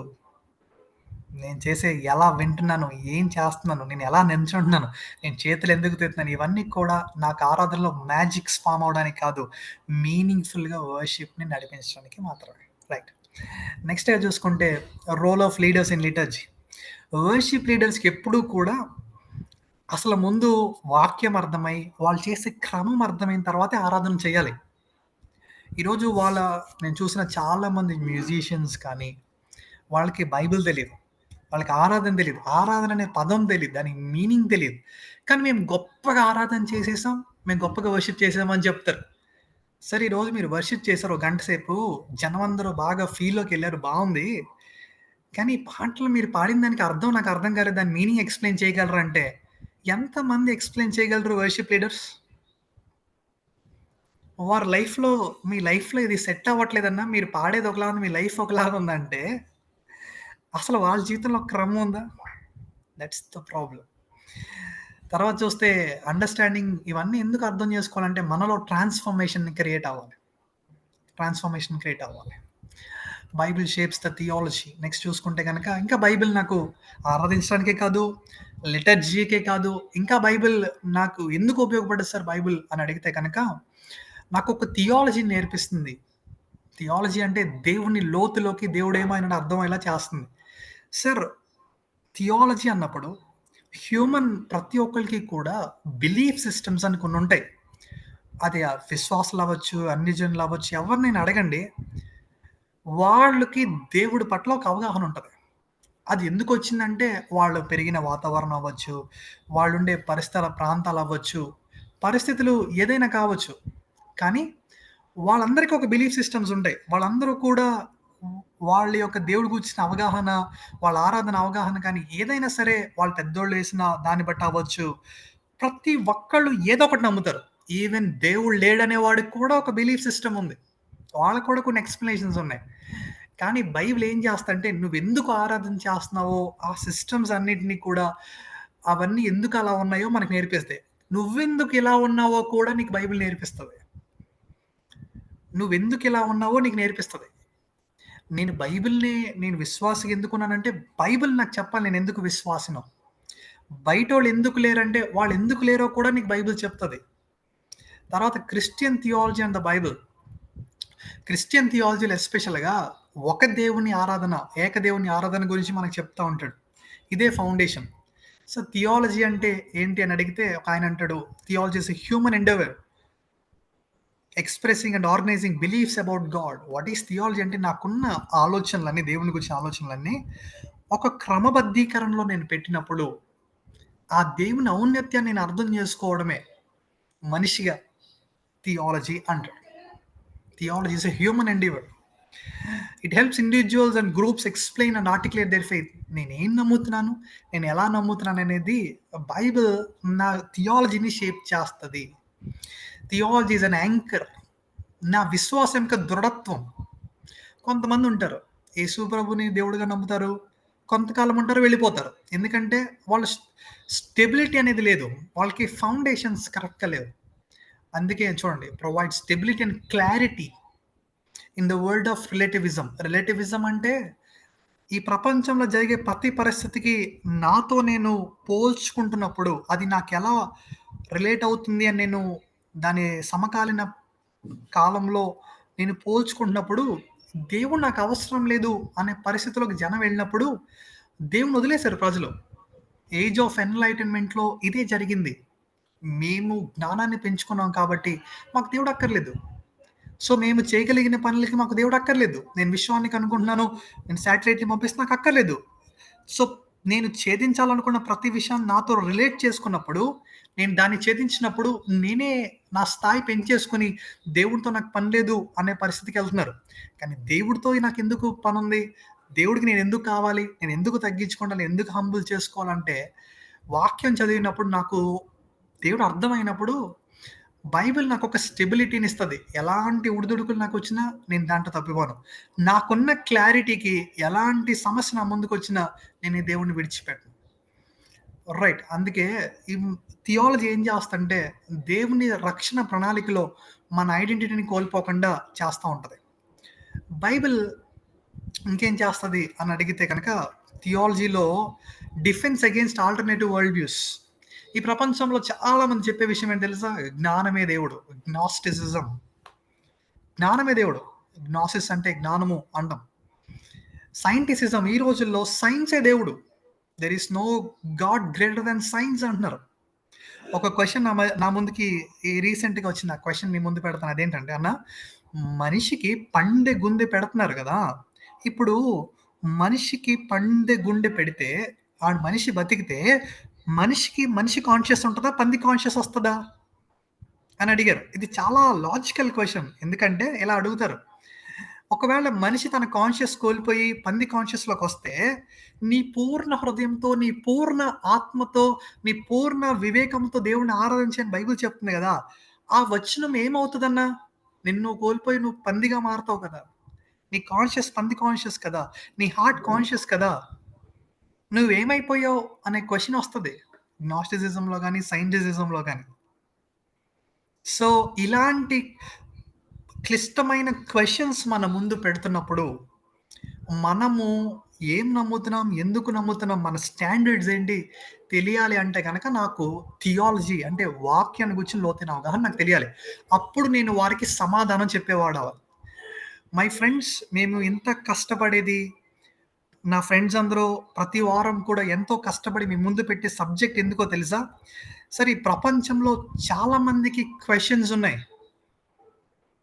I want everyone here to be an answer for their questions rather being another question for us. మీరు క్రైస్తవంలో మాకు ఇంకొక క్వశ్చన్గా మారే కన్నా మీరందరూ వారికి ఆన్సర్గా మారాలని మేము కోరుకుంటున్నాం.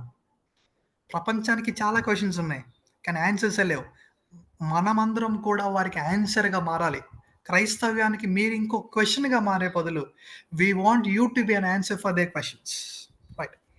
సో ఇది మాకు డిఫెన్స్ని క్రియేట్ చేయడానికి, డిఫెన్స్లో మనము వారికి సమాధానం చెప్పడానికి మన థియాలజీ అనేది ఉపయోగపడుతుంది. బైబిల్ మనకి థియాలజీని నేర్పిస్తూ ఉంటుంది.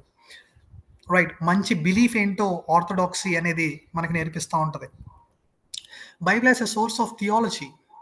అయితే బైబిల్ థియాలజీ అన్నప్పుడు సార్ మనం మేజర్గా 2 థియాలజీస్ గురించి మాట్లాడతాం. మొదటిది ఏంటంటే బిబ్లికల్ థియాలజీ, రెండోది సిస్టమాటిక్ థియాలజీ అంటాం. దీన్ని నేను చాలా బ్రీఫ్గా వివరిస్తాను, అర్థం చేసుకోండి. సార్ ఏది గొప్పది అనే క్వశ్చన్స్ కొంతమంది వేసుకున్నారు, ఇదే గొప్పది అని కొంతమంది ఆన్సర్స్కి వచ్చేసారు. సో వాట్ ఈస్ వాట్ అని ముందు మనం తెలుసుకుందాం. అయితే బిబ్లికల్ థియాలజీ అంటే బైబిల్లో వాటి హిస్టారికల్ కాంటెక్స్ట్లో చారిత్రాత్మక పరంగా ఆ పరిస్థితిలో దేవుడు తన ప్రజలతో ఏం చెప్పాడు, తన గురించి ఎలా రివీల్ చేసుకున్నాడు అనే విషయాలు ఆథర్స్ ఇంటెన్షన్ తెలుసుకోవడానికి ఉపయోగపడేది బిబ్లికల్ థియాలజీ. ఓకే. అది మనకెలా ఉపయోగపడుతుందని కాసేపు పక్కన పెడితే, intended meaning for their particular audience, అంటే particular point of time in the course of history. చరిత్రలో పర్టిక్యులర్ టైంలో ఆ పరిస్థితి దేవుడు తను తాను ఎలా బయలుపరుచుకున్నాడు. సో ఆ విషయం ద్వారా మనము ఆ ఆథర్ ఏం చెప్పాలనుకున్నాడు, ఆ రచయిత ఏం చెప్పాలనే విషయాన్ని తెలుసుకుంటాం. అప్పుడు ఒరిజినల్ మీనింగ్ని మనం ఫైండ్ అవుట్ చేస్తాం. ఓకే. తర్వాత ఇక్కడ మేజర్గా బిబ్లికల్ థియాలజీ ఇండివిజువల్ ఆథర్స్. ఇప్పుడు దావీదు గారు ఒకలా మాట్లాడాడు, నెహెమియా గారు ఒకలా మాట్లాడారు. వీళ్ళిద్దరూ దేవుడి గురించే మాట్లాడారు. కానీ దేవుడు ఈ టైంలో ఒకలా రివీల్ చేసుకున్నాడు, ఈ టైంలో ఒకలా రివీల్ చేసుకున్నాడు. కానీ 2 రివలేషన్స్‌లో దేవుని క్యారెక్టర్ మాత్రం మారదు. దేవుని క్యారెక్టర్ మాత్రం మారదు. సరే, నెహెమియా దేవుడి గురించి చెప్పాడు. ఎజ్రా దేవుడి గురించి చెప్పాడు. తర్వాత న్యాయాధిపతులు మోషే గారు కూడా దేవుడి గురించి మాట్లాడుతున్నప్పుడు దేవునికున్న క్యారెక్టర్ మారదు. కానీ దేవుడు రెస్పాండ్ అయ్యే విధానాన్ని మనం స్టడీ చేస్తూ ఉంటాం. సో దేవుని యొక్క హార్ట్‌ని మనం ఫైండ్ ఔట్ చేస్తూ ఉంటాం. రైట్. తర్వాత చూస్తే సిస్టమాటిక్ థియాలజీ. సిస్టమాటిక్ థియాలజీ అంటే ఇప్పుడు దేవుడు ఎజ్రా టైంలో ఒకలా మాట్లాడని చెప్పాను, నెహెమియా టైంలో ఒకలా మాట్లాడని చెప్పాను. ఈ 2 చోట్ల దేవుడే రెస్పాండ్ అయ్యాడు. ఈ రెస్పాండ్ అయిన విధానాలను రెండిటిని నేనేం చేస్తానంటే ఒకదాని తర్వాత ఒకటి ఆర్డర్‌లో పెట్టుకుంటూ వస్తాను. సో ఇక్కడ దేవుడు ప్రజలతోనే మాట్లాడాడు, పాపాన్ని గురించి మాట్లాడాడు, పరిశుద్ధ గురించి మాట్లాడాడు. ఇక్కడ దేవుడు పాపం గురించి మాట్లాడాడు, పరిశుద్ధ గురించి మాట్లాడాడు. ఈ పరిశుద్ధత గురించి మాట్లాడిన విషయాలన్నీ ఏం మాట్లాడారు 2 పక్క పక్కన పెట్టి చూస్తాను. ఈ 2 ఎక్కడ కాంట్రడిక్ట్ అవ్వవు. అంటే వ్యతిరేకంగా మాట్లాడవు, ఒకదానికొకటి వ్యతిరేకంగా మాట్లాడవు. ఈ 2 విషయాలు ఎక్కడ వ్యతిరేకంగా మాట్లాడవు. ఈ 2 విషయాల్లో క్లారిటీ ఉంటది. సో సిస్టమాటిక్ స్టడీ ఏం చేస్తా అంటే అక్కడ ఎక్కడున్న ఒక విషయాన్ని గురించి ఒక చోట తీసుకొచ్చి వాటన్నిటిని ఒక విధంగా పరిశుద్ధత, లేకపోతే పాపము, త్రిత్వము ఇలాంటి విషయాలన్నీ ఒక టాపికల్‌గా మనము అక్కడక్కడ ఉన్న విషయాన్ని ఒక దగ్గర తీసుకొచ్చి లోతైన సత్యాన్ని తెలుసుకోవడమే సిస్టమాటిక్ థియాలజీ. రైట్? రైట్. ఇది మాక్సిమం ఏంటంటే టాపికల్‌గా ఉంటది. Doctrinal study. రేపు మీకు నెక్స్ట్ క్లాస్ నుంచి డాక్ట్రిన్ ఆఫ్ దేవుడెవరు, అసలు దేవుడి గురించి ఎక్కడెక్కడ ఏమున్నాయి, తర్వాత పాపం అంటే ఏంటి, అక్కడ ఒకలా డీల్ చేశాడు, ఇక్కడ ఒకలా డీల్ చేశాడు. సో ఈ క్రమం అంతటిని ఒక ఆర్డర్‌లో పెట్టినప్పుడు, ఒక్క విషయాన్ని గురించి పూర్తిగా ఆర్డర్‌లో పెట్టినప్పుడు, పూర్తి లోతైన విషయ అవగాహన మనకొస్తది. సో ఇది టాపికల్‌గా, డాక్ట్రినల్‌గా ఉంటదని, సిద్ధాంతపరంగా ఉంటది తన నేచర్ అంతా కూడా. సో మనం చూస్తే కనుక బిబ్లికల్ థియాలజీలో చూస్తే కనుక పోస్ట్ ఎక్సైలిక్ ప్రాఫిట్స్, చెరలోకి వెళ్ళిపోయిన తర్వాత ప్రవక్తలు ఎలా ఉన్నారు, దాని ముందు ఎలా ప్రవక్తలు ఎలా ఉన్నారు, ముందున్నప్పుడు ప్రవక్తలతో దేవుడు ఎలా మాట్లాడాడు, చెరలోకి వెళ్ళిన తర్వాత ఎలా మాట్లాడాడు అనే విషయాలు మనం చూస్తాం. ఇంకా కంపేర్ చేసుకుంటే చూడండి, మత్తయి, మార్కు, లూక్ ఈ మూడింటిని సినాప్టిక్ గాస్పెల్స్ అంటాం. ఈ 3 కూడా దేవుని యొక్క ప్రత్యక్షణ గురించి చెప్పినాయి, దేవుని రాకడ గురించి చెప్పినాయి, దేవుడి మరణాన్ని గురించి చెప్పినాయి. ముగ్గురు చెప్పారు. కానీ చెప్పినప్పుడు ఒకదానితో ఒకటి మనం పక్క పక్కన పెట్టి కంపేర్ చేసినప్పుడు ఎలా ఉంటదనేది బిబ్లికల్ థియాలజీ చెప్తది. ఈ 3 విషయాలు పక్కన పెట్టినప్పుడు యోహాను సువార్తతో మనం పోల్చినప్పుడు ఎలా ఉంటదో ఇవన్నీ కూడా బిబ్లికల్ థియాలజీ మనకు చెప్తూ ఉంటది. రైట్? పాల్స్ వ్యూలో ఫెయిత్, జస్టిఫికేషన్ బై ఫెయిత్ అన్న క్రియల ద్వారా రక్షణ కాదు, విశ్వాసం ద్వారా రక్షణ అనే విషయాన్ని చెప్పినప్పుడు జేమ్స్ గారు, యాకోబు గారు కాదు క్రియల ద్వారా కూడా మనం రక్షించబడతామని చెప్పినప్పుడు ఆ రెండింటిని పక్క పక్కన పెట్టి ఎవరు ఏ కాంటెక్స్ట్‌లో ఏది చెప్పారు అనే విషయాలు మనం చూస్తూ ఉంటాం. ఈ 2 వేరు విషయాలు కాదు. 2 ఒకటే, కానీ వాళ్ళ కాంటెక్స్ట్ ఏంటో మనం చూస్తూ ఉంటాం అనమాట. Right? Good. Next, occasional nature of scripture. కొన్ని సార్లు దేవుడు పర్టిక్యులర్ ఆడియన్స్‌కి పర్టిక్యులర్ టైంలో పర్టిక్యులర్ రెస్పాండ్ అవుతాడు. ఇప్పుడు గలేషియన్స్‌కి ఉన్న కాంటెక్స్ట్, గలతీయులు రాసిన పత్రికలో ఉన్నప్పుడు నా ఊర్లో చర్చ్‌లో ఉండే కాంటెక్స్ట్ వేరే అవ్వచ్చు. సో దేవుడు అక్కడ అన్ని నీడ్స్ కోసం, వారి కోసం రాసినప్పుడు మనము డైరెక్ట్‌గా ఆ విషయాల్ని తీసుకోలేమనమాట. మన ఊర్లో ఆ కాంటెక్స్ట్ మనకు లేకపోవచ్చు. కాబట్టి బిబ్లికల్ థియాలజీ మనకి ఏం చేస్తది అంటే ఆ కాంటెక్స్ట్ ఏంటో మనం నేర్చుకున్నప్పుడు దేవుని యొక్క సత్యం ఏంటో, లేకపోతే దేవుని యొక్క నేచర్ ఏంటో, దేవుడు అక్కడ ఎలా రెస్పాండ్ అయ్యాడో మనకు అర్థమైతే దాన్ని బట్టి దేవుని యొక్క రెస్పాన్సివ్ నేచర్ మనకు అర్థమయ్యి మనం కూడా ఇక్కడ దేవుడు ఎలా రెస్పాండ్ అవుతాడో తెలుసుకోవడానికి ప్రయత్నం చేస్తూ ఉంటాం. అంతేగాని డైరెక్ట్‌గా తీసుకొచ్చి ఇక్కడ పెట్టుకోలేం మనం. అయితే పౌలు గారు మనం చూసినట్టు అక్కడ కాంటెక్స్చువల్ స్ట్రగుల్స్. పౌలు గారికి గలతీల్లో యూదులతో ప్రాబ్లమ్ ఉంది, యూదాయిజంతో ప్రాబ్లమ్ ఉంది. వాళ్ళు రక్షణ క్రమం చాలా వేరుగా ఉంటది. క్రియలు అంటారు, మనము సోంపులో ఇవన్నీ ఇవ్వాలి, లేకపోతే అర్పణలు ఇవ్వాలి, బలులు ఇవ్వాలి, ఇవన్నీ అంటారు. ఇవన్నీ కాదయ్యా సో అని చెప్పేసి నూతనమైన రక్షించబడిన విశ్వాసులకు చెప్పే మాట అదనమాట. సో మనం అర్థం చేసుకోవాలి, గలతీలు రాసిన పత్రికప్పుడు కాంటెక్స్ట్ అర్థం చేసుకుని రక్షణ ఎలా ఉంటుంది అనే విషయాన్ని మనం అర్థం చేసుకోవాలి. సో కాంట్రడిక్షన్ ఉండదు, పౌలుకి యాకోబు గారికి కాంట్రడిక్షన్ ఉండదు. వాళ్ళ ఇష్యూస్ డిఫరెంట్. అక్కడ ఏంటంటే విశ్వాసం ద్వారా రక్షణ, ఇక్కడ క్రియల ద్వారా రక్షణ. సరే విశ్వాసం ద్వారా రక్షణ కాదు, క్రియల ద్వారా కాదు. విశ్వాసం ద్వారా రక్షణ ఉంది. విశ్వాసం చెప్పబడిన ప్రతి ఒక్కడు క్రియలలో అది చూపించాలి. విశ్వాసము క్రియలలో మేనిఫెస్ట్ అవుతుంది అనేది చెప్తాడనమాట. ఇది బిబ్లికల్ థియాలజీకి ఉన్న నేచర్ అన్నమాట. ఇవంతా కూడా బిబ్లికల్ థియాలజీ అంతా మోస్ట్గా హిస్టారికల్ పాయింట్ ఆఫ్ వ్యూలో మనం చదవాలి. ఆథర్స్కి, రచయితలకి, ఆడియన్స్కి మధ్యలో ఉండే గ్యాప్, లేకపోతే వారిద్దరికి మధ్య ఉండే సహవాసము, వారికి ఉండే ప్రాబ్లమ్స్, ఈ విషయాలన్నీ కూడా మనం చదవాలి. ఇంకోటి ఏంటంటే బిబ్లికల్ లాంగ్వేజెస్. ఆ కాలంలో భాష వేరు, ఆ సెట్టింగ్ వేరు, వాళ్ళు పడే బాధలు వేరు, మనం పడే బాధలు వేరు. ఇవన్నీ ఆ కాలంలో ఆ మెసేజ్ ఎంత అర్జెంట్, ఈ కాలంలో ఈ మెసేజ్ ఎంత అర్జెంట్, మనకి ఏం కావాలనే విషయాలు మనం తెలుసుకోవాలన్నమాట. బిబ్లికల్ థియాలజీ మనకి హెల్ప్ చేస్తూ ఉంటుంది. సో ఈయన అంటాడు, మికెల్సన్ అని ఆయన అంటాడు, బిబ్లికల్ థియాలజీన్స్ ఎప్పుడూ కూడా భాషా శైలిని, సందర్భాన్ని అర్థం చేసుకున్నప్పుడు దేవుని యొక్క వాక్యాన్ని ఆ ఫ్రెష్నెస్ లేకపోతే నూతనమైన అనుభవాల్ని రోజు పొందుకుంటారు, ఆ ప్రజలతో ముచ్చటించడానికి ఇష్టపడతాడు అని చెప్తా ఉంటాడు. సరే ప్రాబ్లమ్స్ వేరైనా మెసేజ్ మాత్రం మారదు, కాబట్టి దాని ఫ్రెష్నెస్ ఎప్పుడు కూడా ఉంటుంది. కానీ ఆ ఫ్రెష్నెస్ మనం భాషలోనూ దేవుని యొక్క రెస్పాండ్ అయిన విధానం ఆ కాంటెక్స్లో మనం అర్థం చేసుకున్నప్పుడు మాత్రమే మనకు అర్థమవుతూ ఉంటుంది. సో సరే ఈ రెండు ఎలా డిఫర్గా ఉంటాయి అనే విషయాలు ఇందాక మనం చాలా విషయాలు మాట్లాడుకున్నాం ఆల్రెడీ. చాలామంది బిబ్లికల్ స్కాలర్స్ కూడా వీటిలో కొట్టుకుంటూ ఉంటారు అన్నమాట, ఏది గొప్పది అనే విషయాన్ని కొట్టుకుంటూ ఉంటారు. ముఖ్యంగా వీటికి ఉన్న డిఫరెన్స్ ఏంటంటే బిబ్లికల్ థియాలజీలో 5 స్కూల్స్ ఉన్నాయి. 5 స్కూల్స్లో మొట్టది ఏంటంటే హిస్టారికల్ డిస్క్రిప్షన్. ముఖ్యంగా హిస్టరీలోనే మాత్రమే మనము వాక్యాన్ని చదవాలనేది కొంతమంది అంటారు. జేమ్స్ బార్ అనే ఆయన ఈ విషయాన్ని ప్రతిపాదిస్తూ ఉంటాడు. కాదు, రక్షణ ప్రణాళికలో మాత్రమే మనము ఆ యాంగిల్లోనే చదవాలి అనేది కొంతమంది చెప్పే విషయం. డిఏ కార్సన్ అని ఆయన చెప్తా ఉంటాడు. ఎన్టీ రైట్ అనే ఆయన, డిఏ కార్సన్ అయినా ఎన్టీ రైట్ అయినా సరే వీళ్ళందరూ కూడా తల పండిపోయిన వాళ్ళు. న్యూ టెస్ట్మెంట్లో వాళ్ళు అంటారు, సార్ మీకు ఇలా కోసుకుంటే మీకు రక్తం వస్తుందేమో, కానీ మాకు ఇలా కోస్తే నూతన నిబంధన వాక్యాలు బయటికి కక్కుతామేమంటారు వాళ్ళు. ఇలాంటి ఇక్కడ పేర్లు ఉన్నారంటే ఎన్టీ రైట్ అయినా లేకపోతే డిఏ కార్సన్ అయినా బ్రేవర్డ్ చైల్డ్స్ అయినా వీళ్ళందరూ కూడా వాక్యంలో తల పండిపోయిన వాళ్ళు. ఇలా కోస్తే మాకు వాక్యం వస్తుందని ధైర్యంగా చెప్పగలిగిన వాళ్ళు అనమాట, అంత లోతులోకి అన్వేషించిన వాళ్ళు. ఎన్టీ రైట్ ఏమంటాడంటే వరల్డ్ వ్యూలోంచి మనం వాక్యాన్ని చదవాలి, వరల్డ్ వ్యూని అర్థం చేసుకుంటూ ఈరోజు వాక్యం ఈ ప్రపంచ చరిత్రని ఎలా నిర్దేశిస్తుంది అనే విషయాన్ని చదవాలి అంటాడు. తర్వాత కెనానికల్ అప్రోచ్. బైబిల్ మనకు ఒక క్యానన్గా ఇస్తుంటే అది సంపూర్తి చేయబడితే 66 పుస్తకాలుగా. ఆ 66 పుస్తకాల నుంచి బయట దాటి ఎక్కడ కూడా మనం ఏది పెట్టకూడదు అనేది ఈయన చెప్పే విషయం. తర్వాత థియలాజికల్ కన్స్ట్రక్షన్. ఎన్ని తెలుసుకున్నప్పుడు కూడా ఇంటర్ప్రిటేషన్ మెయిన్ అని కొంతమంది అంటూ ఉంటారు. ఇవన్నీ కూడా ఒక కేటగిరీకి సంబంధించినవాడు. అయితే సిస్టమాటిక్ థియాలజీలో ఉండే విషయం ఏంటంటే డాక్ట్రినల్ అండ్ కాంటెంపరీ ఫోకస్.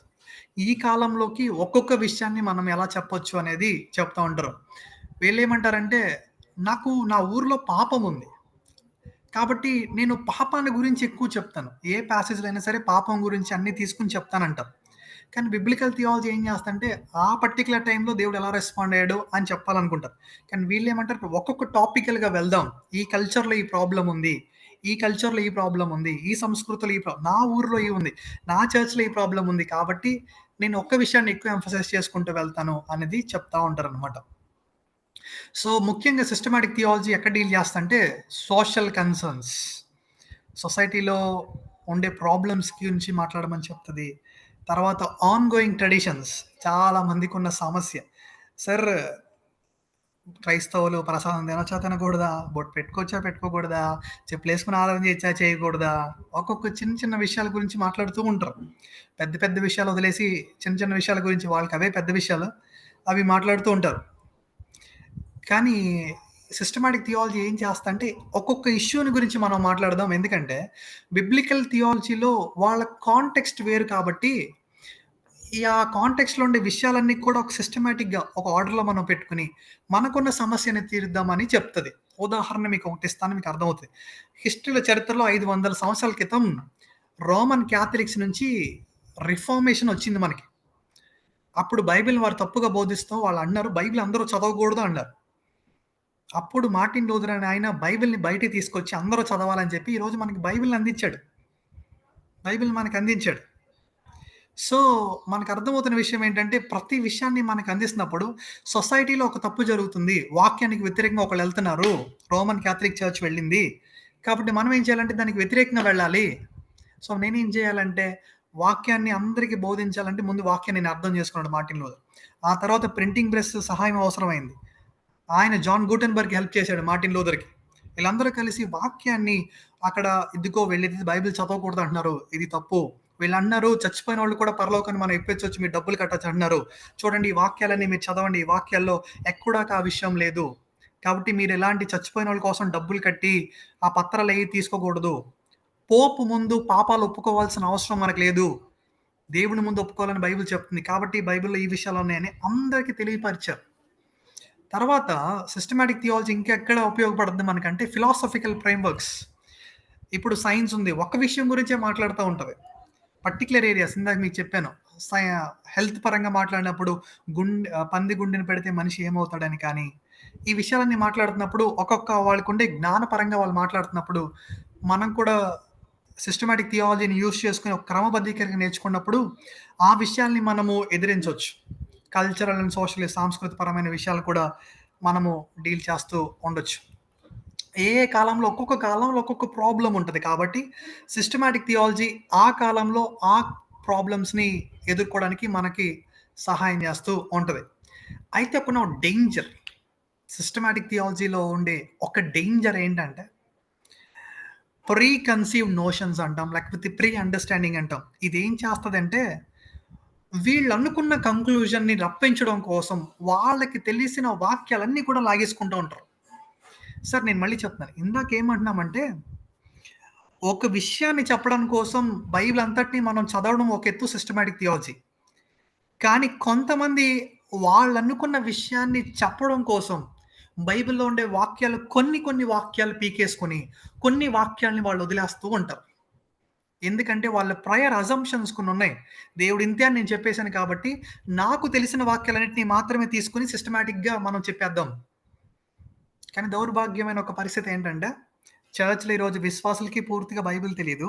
విశ్వాసులు బైబిల్ చదవట్లేదు కాబట్టి, వాళ్ళ సేవకులు చెప్పే విషయాలు కొన్ని ఒప్పేసుకొని, వాళ్ళు కూడా ఇంతవరకే నేర్చుకుంటారు. ఉదాహరణకి యెహోవా సాక్షులున్నారు. వాళ్ళు మీరు ఎన్ని సార్లు చెప్పినా అక్కడక్కడే తిప్పుతారు తప్ప, మళ్ళీ చివరికి అదే వస్తారు తప్ప, యేసు ప్రభు దైవత్వాన్ని వారు ఎప్పటికీ గుర్తించలేరు. చర్చ్ ఆఫ్ క్రైస్ట్ వాళ్ళు కొంతమందుంటారు.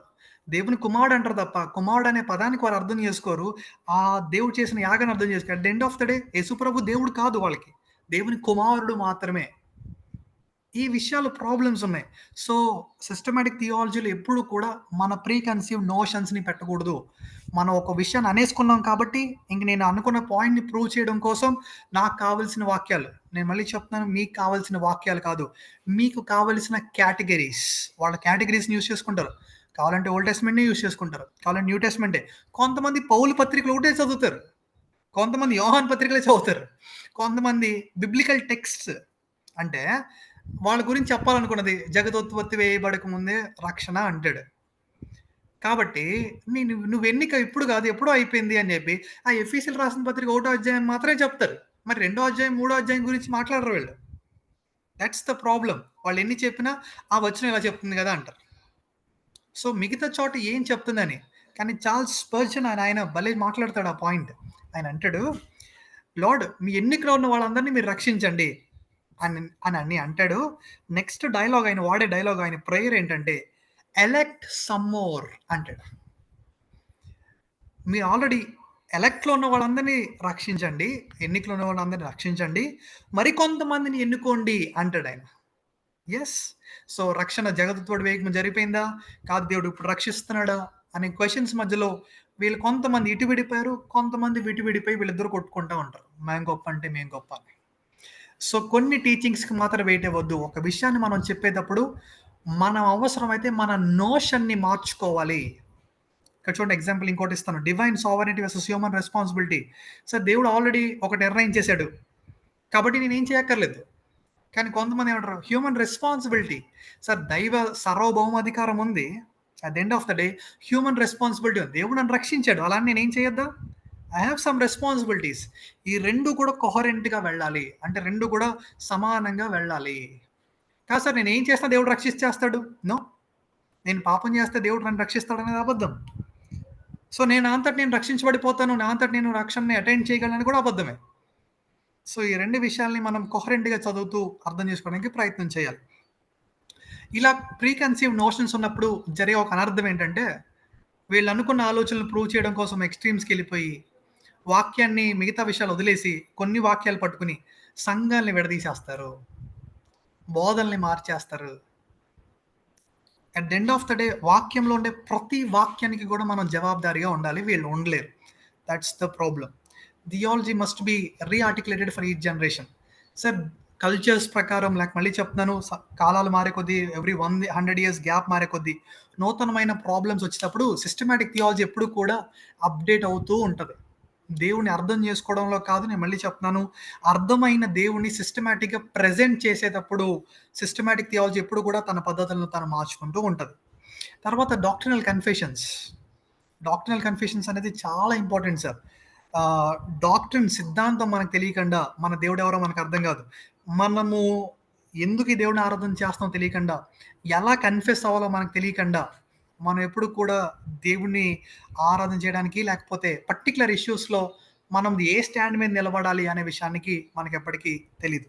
అందుకే మనం ఇంకా కూడా కొట్టుకుంటూ ఉన్నాం. ప్రసాదాలు తినే దగ్గర ఆగిపోయాం, బొట్లు పెట్టుకునే దగ్గరే ఆగిపోయాం. బైబిల్లో ఇంకొన్ని పెద్ద పెద్ద విషయాలు ఉన్నాయి. ఇంకా ఆ విషయాల గురించి ఎవరో మాట్లాడరు. కానీ చిన్న చిన్న విషయాల దగ్గరే మనం ఆగిపోతాం.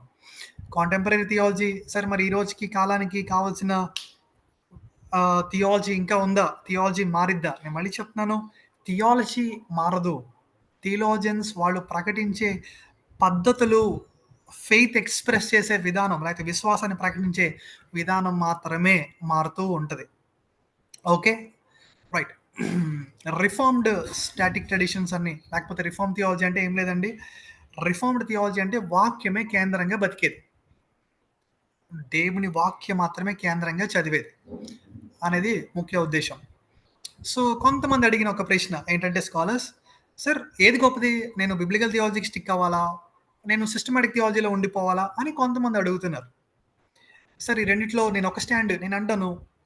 కొంతమంది కొన్ని విషయాలు తీసుకున్నప్పటికీ కూడా రెండిట్లో వ్యత్యాసం ఉంది. అలా అని చెప్పి రెండు వేరు వేరు కాదు, కానీ రెండిట్లో యూనిటీ ఉంది. అర్థం చేసుకోవడానికి మనం ప్రయత్నం చేయగలిగితే కనుక దేవుని గురించి పర్టికులర్ కాంటెక్స్ట్లో బిబ్లికల్ థియాలజీ ఒక మీనింగ్ చెప్తా ఉంటే, ఆ మీనింగ్స్ అన్ని కూడా దగ్గర పెట్టుకుని దేవుణ్ణి మరింత లోతులోకి పర్టికులర్ విషయం గురించి అర్థం చేసుకోవడమే సిస్టమాటిక్ థియాలజీ. సో డైవర్సిటీ ఉంది, యూనిటీ ఉంది, వేరువేరుతనం ఉంది, అంటే వేరు కాలాల్లో మాట్లాడిన తత్వం ఉంది.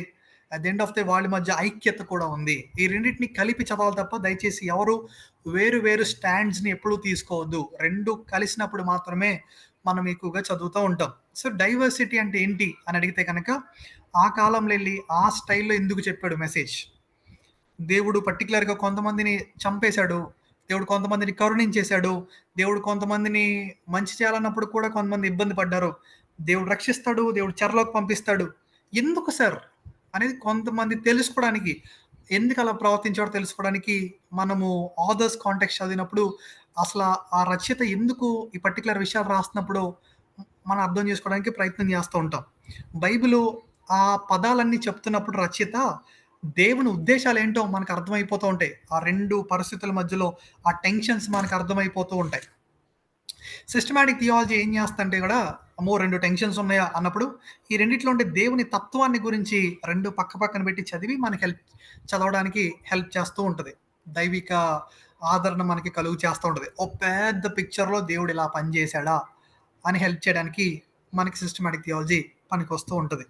ఇందాక చెప్పాను కదా, సిస్టమాటిక్ థియాలజీలో ఎక్కడైనా ప్రాబ్లమ్స్ ఉన్నాయా అని అడిగితే కనుక ప్రీ కన్సీవ్ నోషన్స్, ఎప్పుడు కూడా మనల్ని మనం బైబిల్‌లో పెట్టి చదివేయడానికి, మనం అనుకున్న దాన్ని మాత్రమే చెప్పడానికి కనుక నోషన్ మనం సిద్ధపరుస్తూ ఉంటే, మనము తప్పుడుగా వాక్యాన్ని చెప్తానికి ప్రయత్నం చేస్తాం. ఒక డాక్ట్రిన్‌ని సృష్టిస్తాం సిద్ధాంతాన్ని. ఆ సిద్ధాంతాన్ని 10 మందికి చెప్పేస్తూ ఉంటాం. ఉదాహరణకి తెల్ల బట్టలే ఉంటాయి. కొంతమంది చర్చెస్‌లో అంటారు తెల్ల బట్టలేసుకుంటేనే రక్ష అంటారు. ఒక్క ఉదాహరణ మీకు ముందు పెడతాను. మా తల్లిగారితో ఒక ఆవిడ చెప్పిన ఒక చర్చ్‌కెళ్ళి ఒక మెంబర్ చెప్పిన విషయం ఏంటంటే, "అమ్మగారు మీరు కూడా రేపటి నుంచి తెల్ల బట్టలేసుకోండి. ఎందుకంటే నేను రాత్రి దర్శనం చూస్తున్నాను. నేను పరలోకం గేట్ దాకా ఎళ్ళిపోయాను. గేట్ దాకా ఎళ్ళిపోయిన తర్వాత దేవుడు నన్ను వద్దన్నాడు. ఎందుకంటే నేను తెల్ల బట్టలేసుకోలేదు. నేను నైటీలో ఉండిపోయాను. తెల్ల బట్టలేసుకోలేదు కాబట్టి నువ్వు తెల్ల బట్టలేసుకొని రా" అని చెప్పాడు. కాబట్టి మీకు కూడా నేను చెప్తున్నాను ఏంటంటే తెల్ల బట్టలేసుకోండి. మీరు కూడా తెల్ల చీర కట్టుకోండి అని చెప్తున్నారు నా తల్లిగారికి ఒక ఆవిడ. మేమేం అనలేక నవ్వుతూ ఓకేనమ్మా అని చెప్పేసి ప్రార్థన చేసి ఆవిడని పంపించేసాం. ఎందుకంటే మేము చెప్పినా వినే స్థాయిలో ఆవిడ లేదు. ఇంతకీ ఒక చదువుకోని ఆవిడకి అంత బలంగా ఆవిడ చెప్పగలిగిందంటే ఆవిడ ఎవరు నేర్పించారంటే ఆవిడకి ఆళ్ళ పాస్టర్ నేర్పిస్తున్నాడు ఈ విషయాలన్నీ కూడా. ఇది సమస్య. ఇంకొక విషయం కూడా నా ముందు చెప్పారు ఆవిడ. ఆవిడన్నారు, "మేము ప్రతి ఆదివారం ఒకళ్ళ పాదాలు ఒకళ్ళు కడుగుని ఒకళ్ళనొకళ్ళు క్షమాపణ అడుగుతాం" అన్నారు. నాకొచ్చిన క్వెషన్ ఏంటంటే, ఆంటీ గారిని అడగాలనిపించిన క్వెషన్ ఏంటంటే, మీరు ఈ ఊర్లో ఉన్నారు, వేరే ఊరు చర్చికెళ్తున్నారు. మంచిది ఆంటీ గారు, తప్పు కాదు. మీ విశ్వాసం గ్రో అవుద్దంటే ఎళ్ళండి. మీరెవరో తెలియని వ్యక్తిని మీరెందుకు క్షమాపణ అడుగుతున్నారు? వారం రోజుల పాటు మీరు ఆ వ్యక్తిని కలవలేదు. వ్యక్తి పట్ల మీరేమీ కూడా అసలు మీరిద్దరు మాట్లాడుకోలేదు, మీరు కలవలేదు. మీరు ఒక వ్యక్తిని క్షమాపణ అడగాల్సిన అవసరం ఏముంది? ఆవిడంటుంది చాలా గొప్పగా చెప్తున్న ఒక విషయం ఏంటంటే, మా చర్చ్‌లో పాస్టర్ గారు చెప్పారు ఒకళ్ళనొకళ్ళు క్షమాపణ అడగమని కాళ్ళు పట్టుకుని. ఒక వ్యక్తిని వారం రోజుల పాటు కలవకుండా ఆదివారం వెళ్ళినప్పుడు నువ్వెందుకు క్షమించమని అడగాల్సిన అవసరం ఏముంది? సో, వాళ్ళనుకుంటున్నారు ఆ పాస్టర్ గారు. సో, ఇదే నేననుకున్నదే రైట్. కానీ ఆయన తీసుకున్న వచనాలేంటి? యేసుప్రభు వారు తగ్గించుకున్నారు కదా! ఒకరినొకరు క్షమించుకోమన్నారు కదా! సో, యేసుప్రభు వారు ఏ కాంటెక్స్ట్‌లో చెప్పాడు ఆ మాట? తగ్గించుకోమనే మాటకి మీనింగ్ ఏంటక్కడ? ఇవన్నీ వదిలేస్తాడు. కాబట్టి బ్యాలెన్స్డ్ అప్రోచ్ మనకుండాలి. మనం ఆలోచించేటప్పుడు వాక్యాన్ని బ్యాలెన్స్డ్ అప్రోచ్ మనకి ఉండాలి. సార్ థియాలజీని కనుక మంచి వాక్యాన్ని గనక మీరు నేర్చుకోవాలనుకుంటే గనక కొన్ని జాగ్రత్తలు మీరు తీసుకోవాలి. వాటిలో ముఖ్యమైనది ఏంటంటే ముందే కంక్లూజన్‌కి రాకండి. బైబిల్ దగ్గరికెళ్ళినప్పుడు కంక్లూజన్స్ ఒద్దు. పర్టిక్యులర్ బైబిల్ ప్యాసేజ్ చదువుతున్నప్పుడు ముందు మీరు అనుకోవద్దేది. ఎక్సిజిసిస్ చేయాలి. మేము చదవాలి. తర్వాత కొన్ని విషయాలు దాని గురించి బాగా చదివినోళ్ళు ఎవరైనా చెప్పినవి వినాలి. కొన్ని క్వెషన్స్ అడగాలి. అదేం చెప్తుందో ఒకవేళ నా నోషన్ తప్పైతే నేను మార్చుకోవాలి. ఎప్పుడు కూడా ఎంప్టీ మైండ్‌తోనే మీరెళ్ళాలి.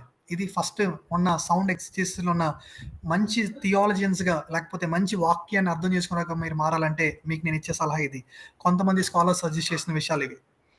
తర్వాత మంచి సౌండ్ థియాలజీ ఉన్నోళ్ళు మంచి చర్చ్‌కి వెళ్ళండి. తర్వాత మంచి యూట్యూబ్‌లో మంచి వీడియోస్ చూడండి. మంచి టీచింగ్స్. ముందు కంక్లూషన్స్ లేకపోతే డైరెక్ట్‌గా అప్లికేషన్స్ ఉన్నాయి చూడకండి ఎప్పుడు కూడా. వాక్యం అసలు ఏం చెప్తుందో చెప్పాలి. అది మీకేం చెప్తుందనేది కాసేపు పక్కన పెడితే, అసలు వాక్యాన్ని అర్థం చేసుకునే బోధలు మాత్రమే మీరు వినాలి. ఒక ఇష్యూ మీద అసలు దేవుడు ఎలా రెస్పాండ్ అవుతున్నాడు? నాకెలా రెస్పాండ్ అవుతున్నాడు కాదు. ఎలా రెస్పాండ్ అవుతున్నాడు? దేవుడు అని ఒక్కొక్క ప్యాసేజ్ మనం కోట్ చేస్తున్నప్పుడు, దేవుని తత్వాన్ని మాత్రం మనం అర్థం చేసుకోవడానికి ప్రయత్నం చేయాలి. ఈ విషయాలు కూడా మనము గుర్తించాలి. తర్వాత థియాలజీలో బైబిల్ ఎంఫసైజ్ చేసిన విషయాలు తప్ప, మనం సొంతగా ఏ విషయాలు కూడా ఎంఫసైజ్ చేయకూడదు. ఈ విషయాలు మనం గుర్తుపెట్టుకోవాలి. తర్వాత దేవుడు ఏమైనాడు తను ప్రత్యక్షపరుచుకున్న విషయాలు తప్ప, మనం బయట విషయాలు ఏమీ కూడా తీసుకురావడానికి ప్రయత్నాలు చేయకూడదు. ఇవన్నీ కూడా సౌండ్ ఎక్సిజిసిస్‌లో ఉండే విషయాలు. మరికొన్ని విషయాలు గనక మనం కొంచెం లోతులోకెళ్ళిపోతే, బైబిల్ ఎక్కువ ఏ విషయాలకి వెయిట్ ఇస్తుంది, ఒక ప్యాసేజ్‌లో ఎక్కువ ఏ విషయాలకి వెయిట్ ఇస్తుందో మనం తెలుసుకోవాలి. దేవుడిచ్చిన ఆ వెయిట్‌ని మనం తగ్గించకూడదు. దేవుడు వెయిట్ ఇవ్వని విషయాల్ని మనం వెయిట్ పెంచకూడదు. అన్నెసెసరీ విషయాలకి మనం వెయిట్ ఇస్తా ఉంటాం. కొన్ని విషయాలు నాకు చాలా సార్లు ఫన్నీగా అనిపించే విషయం ఏంటంటే, ఆదాము జక్కయ్య చెట్టు ఎక్కడానికి చెట్టు గురించి మాట్లాడతారు. So, the point is not tree there. అక్కడ జక్కయ్య గురించి మాట్లాడితే తప్ప చెట్టు గురించి మాట్లాడకూడదు. వెయిట్ ఇచ్చే విషయాలు ఏంటో మనం తెలుసుకోవడానికి ప్రయత్నము చేయాలి. సో, థియాలజీ మనం ఏం చేస్తదంటే సార్ చర్చ్‌ని ఎప్పుడు కూడా దేవునికి కేంద్రంగా నడిపిస్తది. తర్వాత రియల్ లైఫ్ మినిస్ట్రీలో మనల్ని మనం నిలబడడానికి ఉపయోగపడతది. తర్వాత ఇర్రెలవెంట్ విషయాలు అంటే అనవసరమైన విషయాల్ని వదిలేయమని చెప్తది. ఆత్మ సంబంధంగా నడిపిస్తది. పక్కనోళ్ళకి బోధించమని చెప్తది. ఈ విషయాలన్నీ కూడా మనకుంటాయి. మనం కొంచెం ఫాస్ట్‌గా వెళ్దాం. చర్చ్ ట్రెడిషన్ అండ్ థియాలజీని గురించి కానీ మనం చూస్తే కనుక సార్ పాత కాలంలో ఏ విషయాలైతే దేవుడు బయలుపరుచుకున్నాడో ఆ విషయాలు మాత్రమే మనం ఉండాలి. కొత్త కొత్త రెవల్యూషన్స్ ఏమి దేవుడు వాక్యానికి మించి ఇవ్వడు అనే విషయాన్ని మనకి అర్థమవుతూ ఉంది. ట్రెడిషన్స్ ఫాలో అయ్యేటప్పుడు కొన్ని జాగ్రత్తలు మనం తీసుకోవాలి. అదేంటంటే సార్ పాతకాలంలో దేవుడు ఒకలా యాక్ట్ చేశాడు, ఈ కాలంలో ఒకలా యాక్ట్ చేస్తూ ఉంటాడు.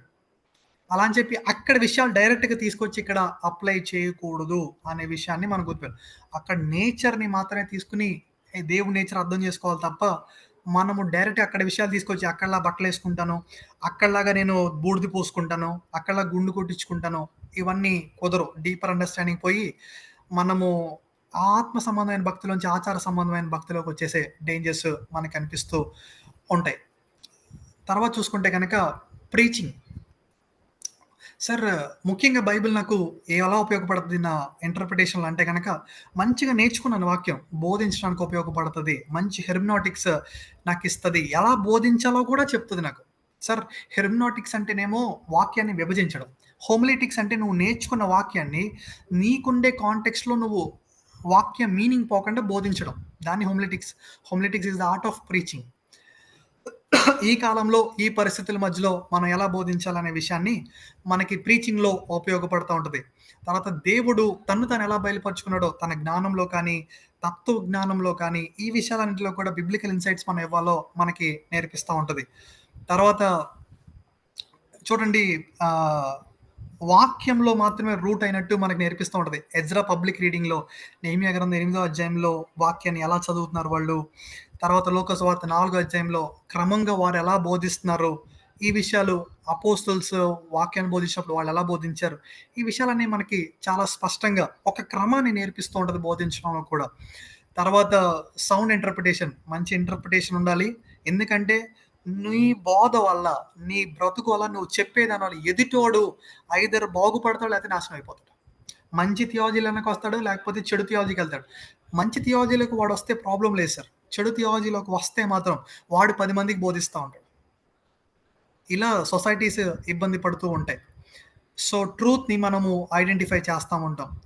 సో రోల్ ఆఫ్ ప్రీచర్ ఏంటంటే, వాక్యం ఉంది, నీ ముందు ఆడియన్స్ ఉన్నారు, కాంటెంపరరీ లైఫ్‌లో ఉంది. ఈ రెండిటికి మధ్యలో ఒక బ్రిడ్జ్ లాగా నువ్వు ఉంటావు. సో ఒక ప్రవక్త లాగా నువ్వు ఉంటావు. గాడ్స్ చాజన్ పీపుల్ లాగా నువ్వు ఉంటావు. దేవుని నోటి బోరలాగా నువ్వు ఉంటావు. కాబట్టి ఇది నీకుండే జాగ్రత్తలు తీసుకోవాల్సిన విషయాలు. తర్వాత సార్ ఎక్స్‌పాజిటరీ ప్రీచింగ్ చేయొచ్చు, టాపికల్ ఏ ప్రీచింగ్ అని చేయండి, ఒకటే ప్రాబ్లమ్. పుల్‌పిట్‌ని మాత్రం మిస్‌యూజ్ చేయొద్దు. పొలిటికల్ స్పీచెస్ కాదు. నువ్వు బోధించే బోధ మోటివేషనల్ టాక్స్ కోసం కాదు. సైకలాజికల్‌గా అడ్వైస్ ఇవ్వడానికి కాదు. నీ పిల్లలు బాగుంటారు, ఇలా చేస్తే బాగుంటది, నువ్వు బాగా కట్టుకుంటావు, లేకపోతే నువ్వు ఇవి ఉంటాయి, ఇవి కాదు. పుల్‌పిట్ అనేది దేవుని ప్రజలతో దేవుడు మాట్లాడడానికి ఉపయోగించే ఒక స్థలం పుల్‌పిట్. దాన్ని ఎప్పుడు కూడా మిస్‌ఇంటర్‌ప్రిట్ చేయకూడదు. So goal of biblical preaching ఏంటంటే, దేవుని వాక్యం మనం వినటానికి, ఆయన చిత్తానికి లోబడడానికి, ఆయన రక్షణ ప్రణాళికలో మనం ఉండటానికి ఉపయోగపడుతూ ఉంటది. ఇంకా ఎలా ఉపయోగపడతారంటే టీచింగ్. మనం బోధిస్తున్నాము, అలాగే మనము క్లారిటీగా నేర్చుకోవడానికి, తర్వాత మనం దేవుని ఇంకొంచెం లోతులోకి అన్వేషించిన తర్వాత మనం లోపడటానికి, మన లైఫ్ స్టైల్ గురించి ఉపయోగపడుతది. తర్వాత నేను నేర్పించినోడు, నేను ఈ జనరేషన్‌లో ముగించబడతది నా లైఫ్. కానీ నెక్స్ట్ జనరేషన్‌కి నేను మ్యాండేట్ అవ్వకూడదు.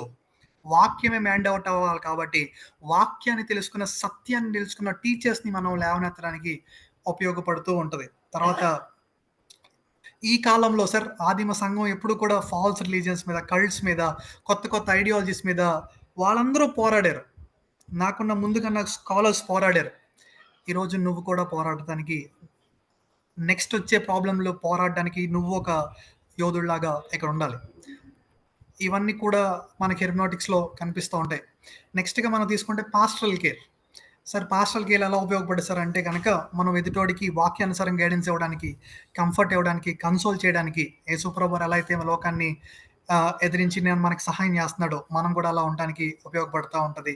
కేర్ గివర్స్‌గా, ఫ్రెండ్స్‌గా, తర్వాత వాళ్ళకి ప్రార్థన చేయడానికి, వాక్యం చెప్పడానికి, ఇవన్నీ కూడా మనము దేవుడు మన కోసం ఎలా అయితే చనిపోయాడో, మన ఎదుటోళ్ళ బాధలు భరించడానికి, మనము దేవుని సేవకులుగా, లేకపోతే వాక్యాన్ని అన్వేషించిన ప్రతి విశ్వాసిగా మంచి వాల్యూస్‌ని చెప్పడానికి ఇవన్నీ కూడా ఉంటాయి. మళ్ళీ చెప్తున్నాను, ఇక్కడ కూడా ప్రాబ్లమ్స్ ఉన్నాయి. పాస్టరల్ కేర్‌లో కూడా ఒకవేళ బైబిల్‌ని తప్పుగా అర్థం చేసుకుంటే గనక మనం మిస్‌లీడ్ చేస్తాం. ఎలా అంటే ఒక ఎగ్జాంపుల్ ఇస్తున్నారు ఇక్కడ చూడండి. ఆ బాలు నడవలసిన త్రోవను వాడికి నేర్పము, వాడు ఎప్పుడు దాని నుండి తొలగిపోడు అని. సరే, నేను నేర్పించడం వల్ల దాన్ని తొలగిపోవడం అనేది మ్యాండేట్ అయిపోదు, అది గ్యారంటీ కాదు. There will be chances. ఆ వచనాన్ని ఎలా అర్థం చేసుకోవాలో మనం చూడాలి. తర్వాత ఇజ్రాయెల్ ప్రజలకి ఇర్మియా గ్రంథం 9:11లో దేవుడు ఒక వాగ్దానం ఇస్తూ ఉంటాడు. అది వాళ్ళకి ఆ పర్టికులర్ టైంలో ఇచ్చింది. అది మనకు డైరెక్ట్గా తీసుకోవడానికి దేవుడు నాకు ఫినాన్షియల్గా తోడుంటున్నాడు అని చెప్పడానికి లేదు. సో మిస్యూజ్ చేయకూడదు అనేది మనము చూస్తూ ఉంటాం. తర్వాత మెడికల్ హెల్ప్ తీసుకోవడానికి కానీ ఇవన్నీ చూస్తూ ఉంటాం. లాస్ట్గా ఇంకొక విషయాన్ని చూస్తే కనుక మనం promoting spiritual formation in a Christian life. Sir, ఇది చాలా కీ రోల్. వాక్యాన్ని తెలుసుకున్న మనం ప్రమోట్ చేయడానికి మాత్రమే ఉన్నాం, ఎదుటివాడి జీవితాన్ని కట్టడానికి ఉన్నాం. వాడి పర్సనల్గా పబ్లిక్ లైఫ్లో ఎలా ఉండాలి, అది కూడా పరిశుద్ధాత్మతో నింపబడిలాగా వాక్యం అర్థం అవడానికి వాడికి ఎలా ఉన్నాయో, ఎన్ని అప్రోచెస్ ఉన్నాయో అన్ని అప్రోచెస్ని మనం చెప్పడానికి ఉన్నాం.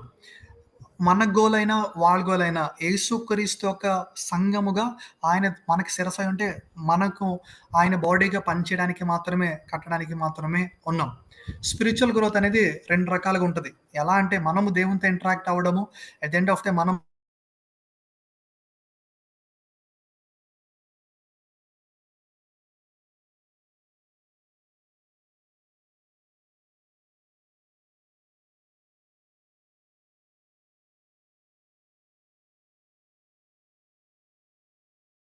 నేర్పించాలి. కల్చరల్‌గా వాడు ఎలా నిలబడాలి, తర్వాత ట్రాన్స్ఫర్మేషన్ ఒక వ్యక్తి జీవితంలో, సొసైటీ లైఫ్లో దేవుని వాక్యం లోబడటానికి వాడిని మనం ఎలా నడిపించాలనే విషయాలన్నీ కూడా మనం నేర్పిస్తూ ఉంటాం. ఇట్లా లాస్ట్‌గా చూసుకుంటే నీ ముందున్న వాక్యం అది తెలుగులో ఉండొచ్చు, ప్రపంచ భాషలు అన్నిట్లో ఉండొచ్చు. అది దేవుడు మనకిచ్చిన ఒక బైబిల్కి మాత్రం ఉన్న విశిష్టత.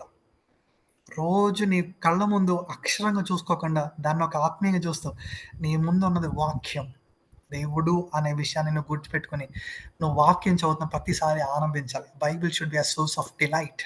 దేవుడే ఒక వాక్య రూపంలో నీతో మాట్లాడుతున్నాడు. తన ప్రెజెన్స్ని ఒక చిన్న అక్షరాల రూపంలో ముందు ఇచ్చినప్పుడు నువ్వు చాలా జాగ్రత్త దాన్ని బట్టి సంతోషించాలి, నీ వాక్యాన్ని బట్టి.